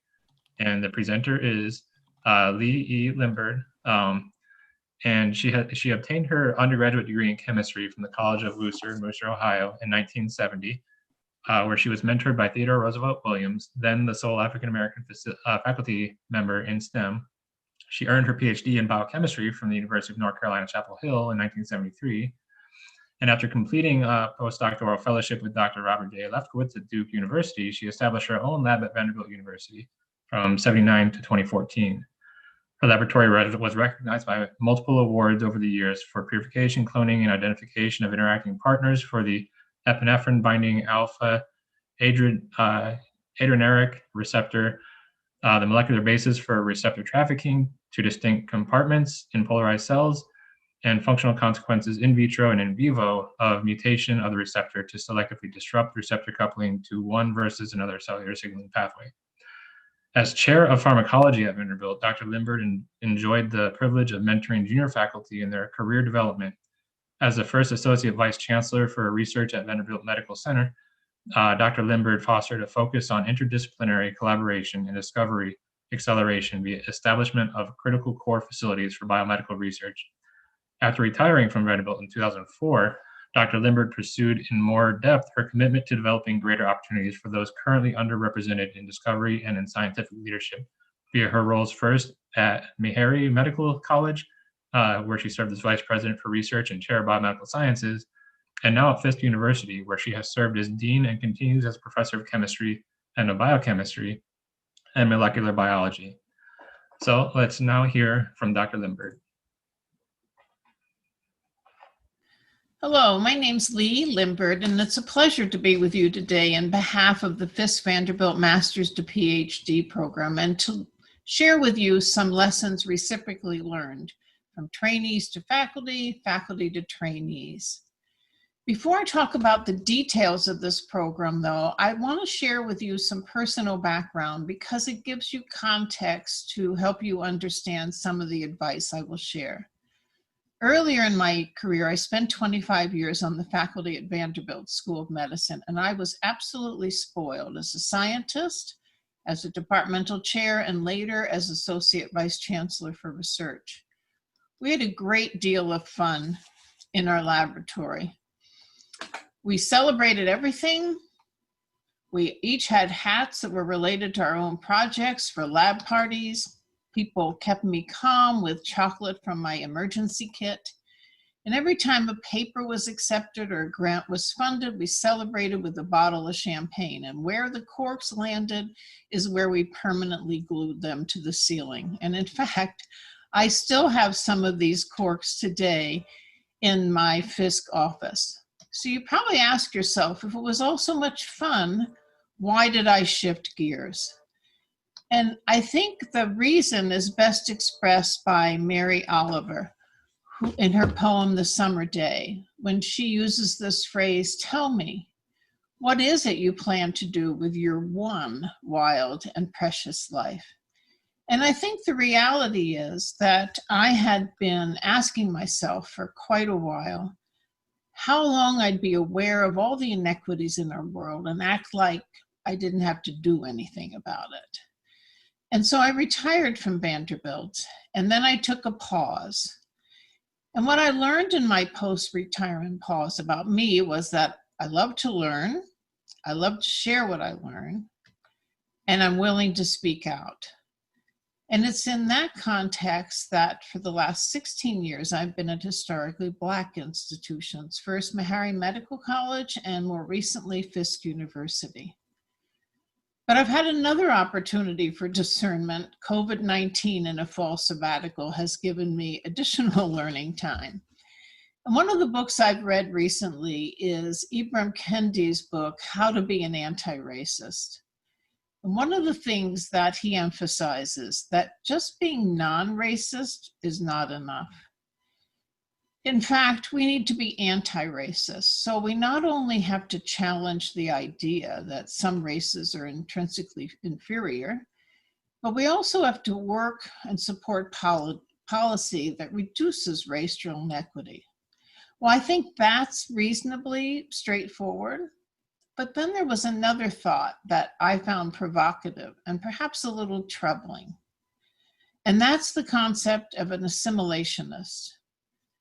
One who's expressing the racist idea that a racial group is culturally or behaviorally inferior and is supporting cultural behavioral enrichment programs to develop that group. So this is what I'm wary of, that in our efforts in behalf of those underrepresented in science, we're not veering towards assimilation of their diversity. And what I want to share is that this is hard work, and mostly because we, as faculty and program leaders, we are in need of continual learning as much as our trainees who we work with. So we know science requires radical creativity, and fortunately, diversity enhances creativity. Furthermore, we live in a society that is continually diversifying. So if we look at these data from 2010, and I picked them from 10 years ago for a reason, if we look at the people who are 5 years and younger, nearly 50% of the population is non-white, and maybe slightly more, 51% is white. So what does that mean? Well, these folks who were 5 years or 4 years old then are now 14 and 15, and they're thinking about what they want to do after they leave high school. And my concern is, are we going to be able to successfully capture this diverse talent? Because if we're honest with ourselves, the structure of science and science training, all of that's evolved in a white structured society. And we've crafted a white structured bandwidth of what are the desirable traits of a scientist. One of the first things we need to do is diversify our faculty. Data have shown that female and minoritized faculty will help attract and retain female and minoritized students. You might ask yourself, really? Really? So here's the Lee Lindberg one data point. I spoke at the UNC Chapel Hill PhD commencement in 2005. And what I noticed when the number of students walked through to be hooded is 14 of those students were students of color getting their PhD. 13 of those 14 students worked with mentors of color, one with a white female mentor. So then we have to ask ourselves, are we developing enough underrepresented PhDs that some of them might wish to turn to academia as scholars and mentors? And I think you know before I show the data that we are not. So given this audience's interest in physical sciences, I show here the data for physical science PhDs from 2016. And though they're only 12% of the total PhDs, all of the PhDs show the same trend where disproportionately white students are obtaining their PhDs. Few Asian, fewer Hispanic, fewer still African Americans. So how can we cultivate the equitable ecosystems for research and PhD training that will attract and retain the students that we need for our discovery? And do this in a way where we keep in mind this dual consciousness, that of equity versus assimilation. So sometimes cartoons help, and you may be familiar with this one. So this is a tree, has sort of a bend, has more apples on one side than another. And you can see there aren't many apples being captured by anyone. Perhaps a little more on those standing at the rich side of the tree than others. Okay, so what if we evenly distribute some tools and assistance, namely equality? Well, we see giving everybody the same size stepladder is valuable to some, a little less valuable to others, and not at all helpful to others. Okay, so what does equity look like? Well, equity customizes the tools and resources that we offer folks to try to reduce the inequality. But you can see here, there's still this issue of uneven distribution of the harvested apples, primarily because this side of the tree has more apples. What people focus on now, in fact, is justice. So instead of focusing on just the individuals in the system, we focus on the system. We shore up the tree so that it's no longer bent to one side. And over time, and the sun reaches all sides, it's equitably accessible to all the apples, and the harvest is greater for everybody. And this is the picture I think we want to frame and keep in mind as we develop and continue to enhance our programs. There's another metaphor that's used, and that is of plants. And Veranda Montgomery at Michigan State has emphasized this metaphor because, in fact, she is a plant biologist. When we have a plant that looks like it's beginning to wilt or not do so well, we don't ask ourselves if the plant is underprepared. We instead add water and fertilizer and enrich the environment, sort of like what is being shown here in shoring up this folded over tree. So how do we increase opportunities then and equitable environments so that minoritized trainees will come to science and excel in discovery and become leaders in academia? Well, we've talked about the fact that we want to recruit diverse faculty. We also need to create a culture of trust and a reciprocal learning environment so everybody's continually maturing in their cultural awareness. And sometimes this is hard because PWIs tend to think that their environment is the one real world, and they're preparing everyone for that one real world. But the reality is that one real world was crafted by principally white people, disproportionately men, and it's not everybody's one real world, particularly in a diverse society. Finally, we need to tailor our training programs so that they meet students where they are and accompany them to their highest aspirations. And that brings us to the Fisk Vanderbilt Master's to PhD Bridge Program. So here are some photos of some of our wonderful trainees, many of whom have already graduated. Now, most of the people in this picture are with shades of brown and black, and yet you can see the diversity even among them of their personalities and what they want to share with the world. And that's what makes this program so much fun. The program was founded in 2004 by two physicists, Kay von Stassen at Vanderbilt and Arnold Berger at Fisk. They both understood each other's science, and they both shared a mutual respect for one another. In 2012, the program expanded to include chemistry and biology, and an executive director was added to the leadership, Dina Myers-Stroud, who is herself a molecular geneticist and had been engaged in cardiovascular research.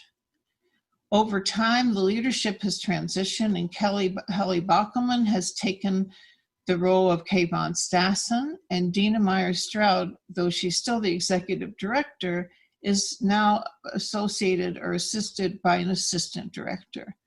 And I point this out because there are human capital resources that have to be invested by institutions to make this go. I think to understand this program, it's also valuable to understand the tale of the two universities who are participating in the program. So on the left, we have Fisk University. It's an historically Black college founded in 1866 by a $1 million gift from Queen Elizabeth I, her response to hearing the Jubilee Singers perform for her. Vanderbilt was also founded in 1866 by a $1 million gift from Cornelius Vanderbilt. They've evolved differently though. Fisk University is primarily undergraduate in its focus, has a little less than 1,000 students, only 30 in the master's phase. In contrast, over the same window of time, probably aided by our racialized society, Vanderbilt has grown to 10 schools. The graduate school is only one of them. And there are many more undergraduates, graduate trainees, and postdoctoral trainees at Vanderbilt than at Fisk. But each of these institutions has something rich to offer to one another. Fisk is considered a welcoming and nurturing environment for minoritized individuals, particularly African Americans. And this is often attributed to the second curriculum that goes on at HBCUs, namely the mentoring of minority faculty to guide students to how to navigate our society at present. Vanderbilt also has unique contributions to make to this partnership. It has very rich core facilities in addition to its expansive faculty, that are key drivers of discovery, and our trainees have access to these the minute they walk on our campus. So currently, or to date, we've enrolled 153 students in the Fisk Vanderbilt Bridge program since its origin. 58% have been African Americans, 23% have been Hispanic, 3% other or mixed races, and 16% have been non-minorities. But overall, 95% of the students who've been trained in this program are from underrepresented or otherwise underserved groups. 58% have been female, and 42% male. So there's some parity there. So here's how the program works through the eyes of a student. They enter the master's program at Fisk in biology, chemistry, or physics. Physics is rather broad. It can include physics, astrophysics, or material science. And they, during their 2-year master phase, take courses at both Fisk and at Vanderbilt. These schools are 2 miles apart, which is an asset for some aspects. We might talk later about what are the challenges that also presents. But during these PhD courses that our students take at Vanderbilt, the Vanderbilt faculty then get to know the trainees as young scientists and aren't just assessing their application for the PhD program as something on paper. The master students apply in the fall of their 2nd year to bridge to Vanderbilt or to other PhD granting programs nationally. And in fact, we require them to apply to multiple programs. Why? Because we want to remind them that they are attractive candidates at multiple research-intensive institutions across the country. One of the things to remember when you work with these programs is that sometimes the numbers seem small, but small gains in numbers can have a big impact nationally. So the APS reported that between 2013 and 2017, 24 PhDs were earned by African Americans in astronomy and physics, and half of these came from the Fisk Vanderbilt graduate program. We really have remarkable outcomes. Since you're a physicist, we'll talk about the physics program. We've awarded 79 masters in physics. 90% of those master's trainees are either making progress to the PhD or have earned the PhD. So to date, we have 30 PhDs in physics, astronomy, or materials science. Here's another important fact. This has been achieved without using the metrics of GRE or GPAs to create a threshold above which people have to rise to be accepted. Here's how we do the application review. Like all graduate programs, there's a personal statement, transcript, letters of recommendation. In the personal statement, we're looking for communication skills, the student's motivation for the PhD, and what are their long-term career goals. In the transcript, we're looking at the particular courses they've taken in the past to see if there are any that we need to supplement. And we're looking at the GPA trajectory. How have they advanced over their 4 years in undergraduate school? In the letters of recommendation, we're looking for the work ethic, the persistence, but in particular, the ownership of the research projects that they've done to date. We have a rubric that we use that helps us decide which candidates to interview. When we interview, it's remote. It's via something like Zoom, but we use no camera. We have a standard set of questions and it's a scripted interview. And we're here trying to probe the understanding of the research that these trainees have done to date and some of their non-cognitive attributes like grit and persistence and their actual joy and love of science. We have typically a 10 to 15% acceptance rate, and we have absolutely no shortage of candidates. This program is just rich with mentoring. And here's why. We don't engage in all this mentoring because we think these students need extra help. No, We engage in it with them because, as we explain to them, they are future leaders, and we want to mentor them to accelerate their acquisition of leadership and moving forward. There's peer mentoring. Students enter in a cohort and they meet a welcoming committee of master's and PhD trainees. We have postdocs and alumni who are near peer mentors for our trainees. Dina Meyer-Stroud office as executive director is what's known as a safe place. What's said there stays there. Naturally, the directors of graduate studies also care about how well these students do and what supports they might need. And then there's a leadership team and steering committee so that we can respond to the ongoing input from trainees and continually revise the program. And naturally, their research advisor is also committed to mentoring these trainees. One of the things about mentoring, and I'm sure you've already figured this out yourself, is no one person meets all mentoring needs. We also do a lot of community building, and this is where the joy in the system, sort of like the joy I experienced in my research lab, comes to play. The students truly feel a sense of belonging and refer to the Bridge family.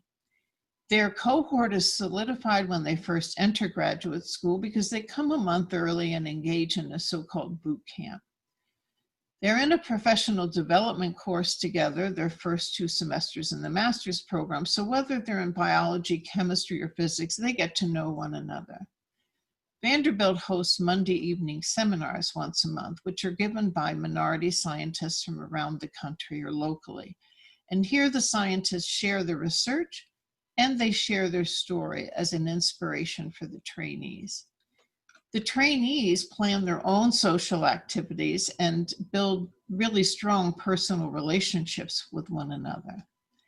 Each August, we have a research celebration day where the trainees give posters or talks and some alumni return. And basically, we just recognize success of our trainees every step of the way. So here are my thoughts. You might put them in the category of recommendations that I think have been very important in underlying the success of the Fisk Vanderbilt Bridge. First, we engage in a holistic review practice, and I would recommend that. I would also recommend you consider partnering with minority serving institutions if you're not already. This gives you a chance to create your own second curriculum, things you learn from that minority institution and infuse into the primarily white institution. Faculty mentor training is absolutely essential. All of us carry some stereotypes that we need to grow and learn how to manage. And so this is really essential.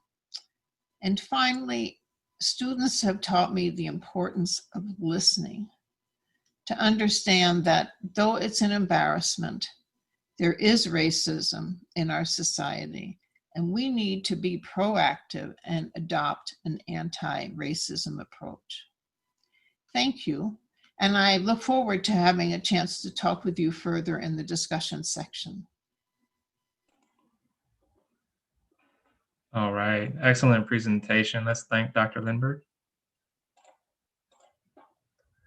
And then while questions are being prepared, I'm very curious because it seems like this bridge program in particular does a very good job of kind of helping to transition students into doctorate programs where I've seen a number of similar programs that don't seem to achieve a similar level of success in getting underrepresented minorities into doctorate programs. Do you think that there's a unique aspect of this specific bridge program that allows it to be so successful, Dr. Lindberg?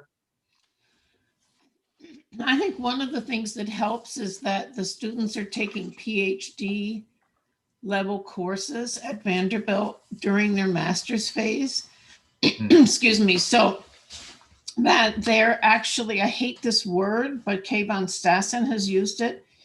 They're auditioning at Vanderbilt to demonstrate that they can do perfectly well in those courses. And in fact, you know, we have sense of pride that sometimes they come out on the top of the class.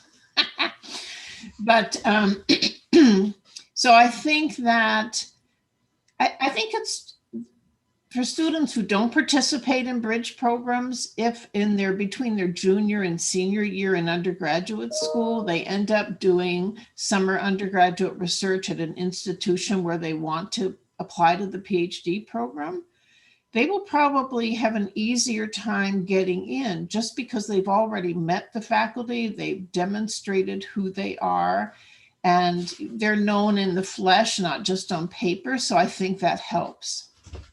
I do think, however, so you'd say, okay, fine. So that's great because you're in the same town, you're a few minutes apart, you can bus over, there's separate parking, all that stuff.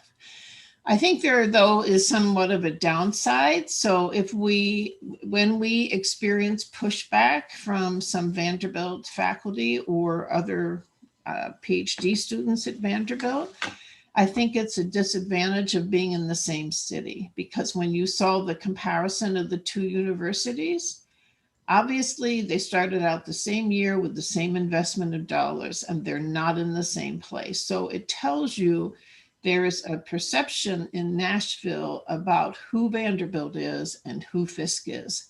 And it's not always flattering to Fisk. So for institutions that might say, well, we don't have an HBCU in our own town, maybe that's a blessing in behalf of the students, because there won't be any preconceived notion about any relative advantages or disadvantages of the two institutions. I think some way of having the students experience a PhD environment they want to apply to while they're a master's, not just in a symposium or a workshop, but actually sort of a lived experience there, can be very helpful, not just in assessing the student, but I think it reinforces the student's self-confidence that I could flourish here. This would be good. Yeah, that makes a lot of sense for sure. And I think that kind of addresses, at least to a degree, one of the questions in the chat that was asking about the importance of proximity to success in the program. I don't know if you want to touch on that anymore, or if we can just move on to the next question.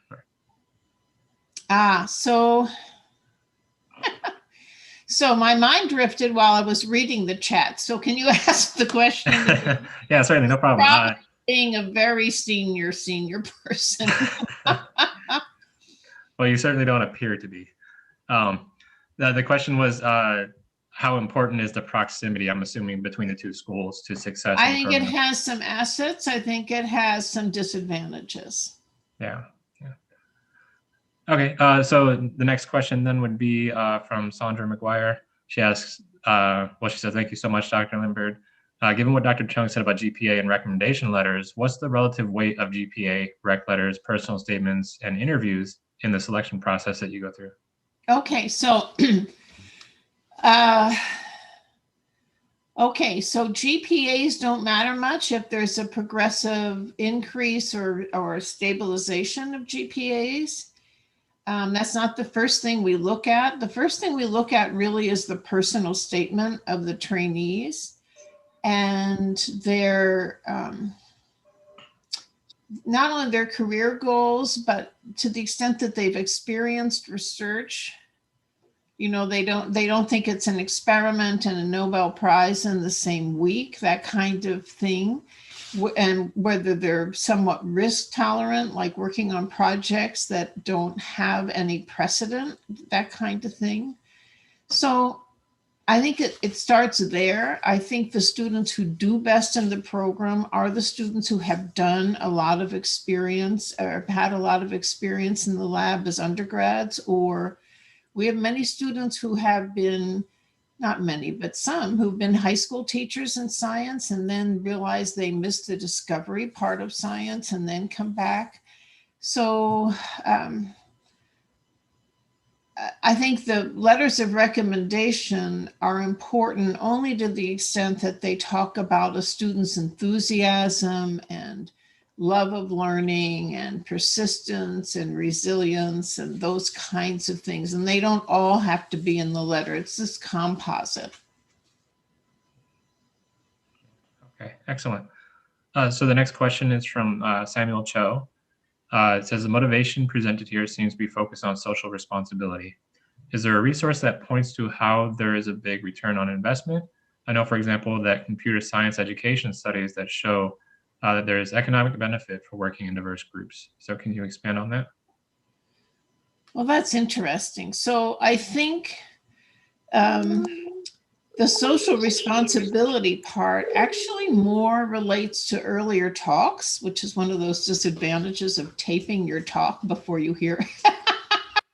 And I know everybody experienced the same thing. So I think the reality is, and this is an oblique answer, but so I've never met a Fisk undergraduate, for instance, or a Fisk Bridge student who didn't want to leave this world better than they found it. You cannot keep these students from reaching out to help other people in their classroom, in high school, whatever it is, right? And it's one of the reasons I love being at Fisk. It's fabulous. So the point is, if that's a motivation, and if that motivation isn't articulated as what they can do with this career in science, then there's a disconnect, right? So I think the social justice part is not disconnected from that, but the reality is the systems can let us down. It isn't necessarily the people, the systems can let us down. And the systems that our students have experienced before they get to us at Fisk, whether as undergraduates or students in these bridge programs, have been oppressive and unwelcoming, or not valuing the people, the students and the individuals like they should have. So I think the social justice part is both an attraction for students who engage in STEM, and I think it's also a lesson for those of us who are on faculty that we aren't creating mini-me's. We're trying to create a richer environment, right? I mean, we won't accomplish anything if we have all this skin color diversity, but everyone behaves and brings the same problems to bear in research, right? If we want to solve diverse, really big, important problems, we need people who have totally different perspectives when they start nibbling away at the elephant. So. Yeah, that's a very excellent point. Very important topic as well. So the next question is from Madeline Galbraith, and she asks, are there any graduate student groups at Vanderbilt that help the master's students feel more welcome, or is there any type of bridge program between the universities at a more social level? Okay, so yes, I think one of the things that's really helped, particularly in the biochemistry areas, is that Vanderbilt University has used an NIH-funded program called the IMSD. Some institutions use that at the undergraduate level, like a McNair Scholars or a MARC program, but at Vanderbilt, it's at the graduate level. And that group of minoritized students who are in the IMSD program do provide a community. And our students are beginning to participate in those programs so that those students have journal clubs once a week in the fall and then data clubs once a week in the spring. And our students are beginning to participate in those in their first year instead of their second year. And that's really useful. Yeah, I think having those kind of communities is super important for sure. And then we're supposed to be heading on break, but I want to get this last question in because I think it's pretty important. And it's from Sheila Jaswal. She asks, could you share the GRE and GPA ranges of your fantastic set of successful PhDs that might help assuage the fears of traditional grad programs that it is possible for students to succeed in graduate school, even if the metrics of GPA and GRE don't predict it? Okay, so here's the research. So I'm going to answer your question, but in my order. because I'm a very strong-willed person. So here's the data on GREs. They only predict how well, if they predict anything, they predict how well students will do in their first semester of courses in graduate school. Now, for those people who have earned PhDs, has anyone ever asked you what your GPA was in your first semester of graduate school? No. They have asked you what was the problem you worked on, how you addressed it, what you learned, etc. Right? So, and that was published in Nature by Kayvon Stassen and Susan Strum several years ago. Those data also showed that if you create these thresholds, and they happen to be a norm at the time that paper came out, then there is only one population of students who are actually going to enter graduate programs. And it's not Caucasian, and it's not Hispanic, and it's not African American. So the GRE, and that's why so many universities have dropped this notion of using the GRE. And we use this surrogate thing of engagement of research, not major accomplishments, not highly sophisticated skills, but engagement of research, being able to talk about the problem you were trying to solve and what you learned about yourself by being in research, right? So I would say that it depends on the field.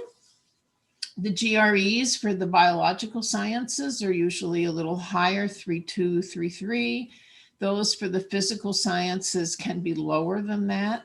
I meant GPAs.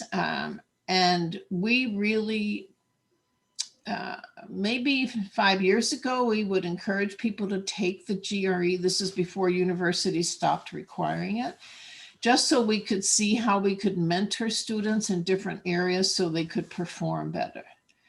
But there you go. So, and the GRE scores, when we did look at them in the past, weren't all that good. But, you know, I had a research lab at Vanderbilt for 25 years, and I was at Duke for a decade before that. And I can tell you that my best graduate students were not necessarily the A students, because they didn't have enough tolerance for risk. They were, you know, so I never bought, maybe that's because I wasn't one of them either, but I think I never bought into that. I bought more into learning and the joy of learning. And I think if we make a mistake in general is that we emphasize with trainees just as early as applying through the whole process, we emphasize how hard it is. And you know what? Yes, and it's fun. And when you have your own research lab, you're like CEO of your own little cottage industry. And you're not even very old yet, right? When you get bored in one area, you change directions. And all you need to do is get more grant money. It's like, who gets a job that's this much fun? And I just think sometimes we fail to share that with students, and then we're not as seductive in attracting them to stay in academia. But that's just a personal opinion. Definitely makes a lot of sense. Thank you so much. Let's thank Dr. Lindberg once more for her excellent discussion. Thank you. And then I believe that we are scheduled to be on lunch and small group discussions for the next 50 minutes or so. Yes, thank you so much for the speakers, and thank you, Jonathan, from the moderators. I'm going to hand the mic to Margie, who will tell us about the congregate lunch sessions. Yes, so I put the link in the chat. The tables today, there's a table about student pathways, going from high school to college, college to grad school and beyond, mentoring for diversity, how to choose a mentor, and then the Synchronous table is ready again to talk with y'all about cool stuff. So, and we're down to 4 tables today. If we need to add a 5th table, someone shoot me an email and I'll add a 5th. It will come back on time, and Mary Lo and Diana and Margie will host the panel discussion sessions. And after that, Jose your owner chick and myself will hold a town hall meeting, and please also participate. Thank you.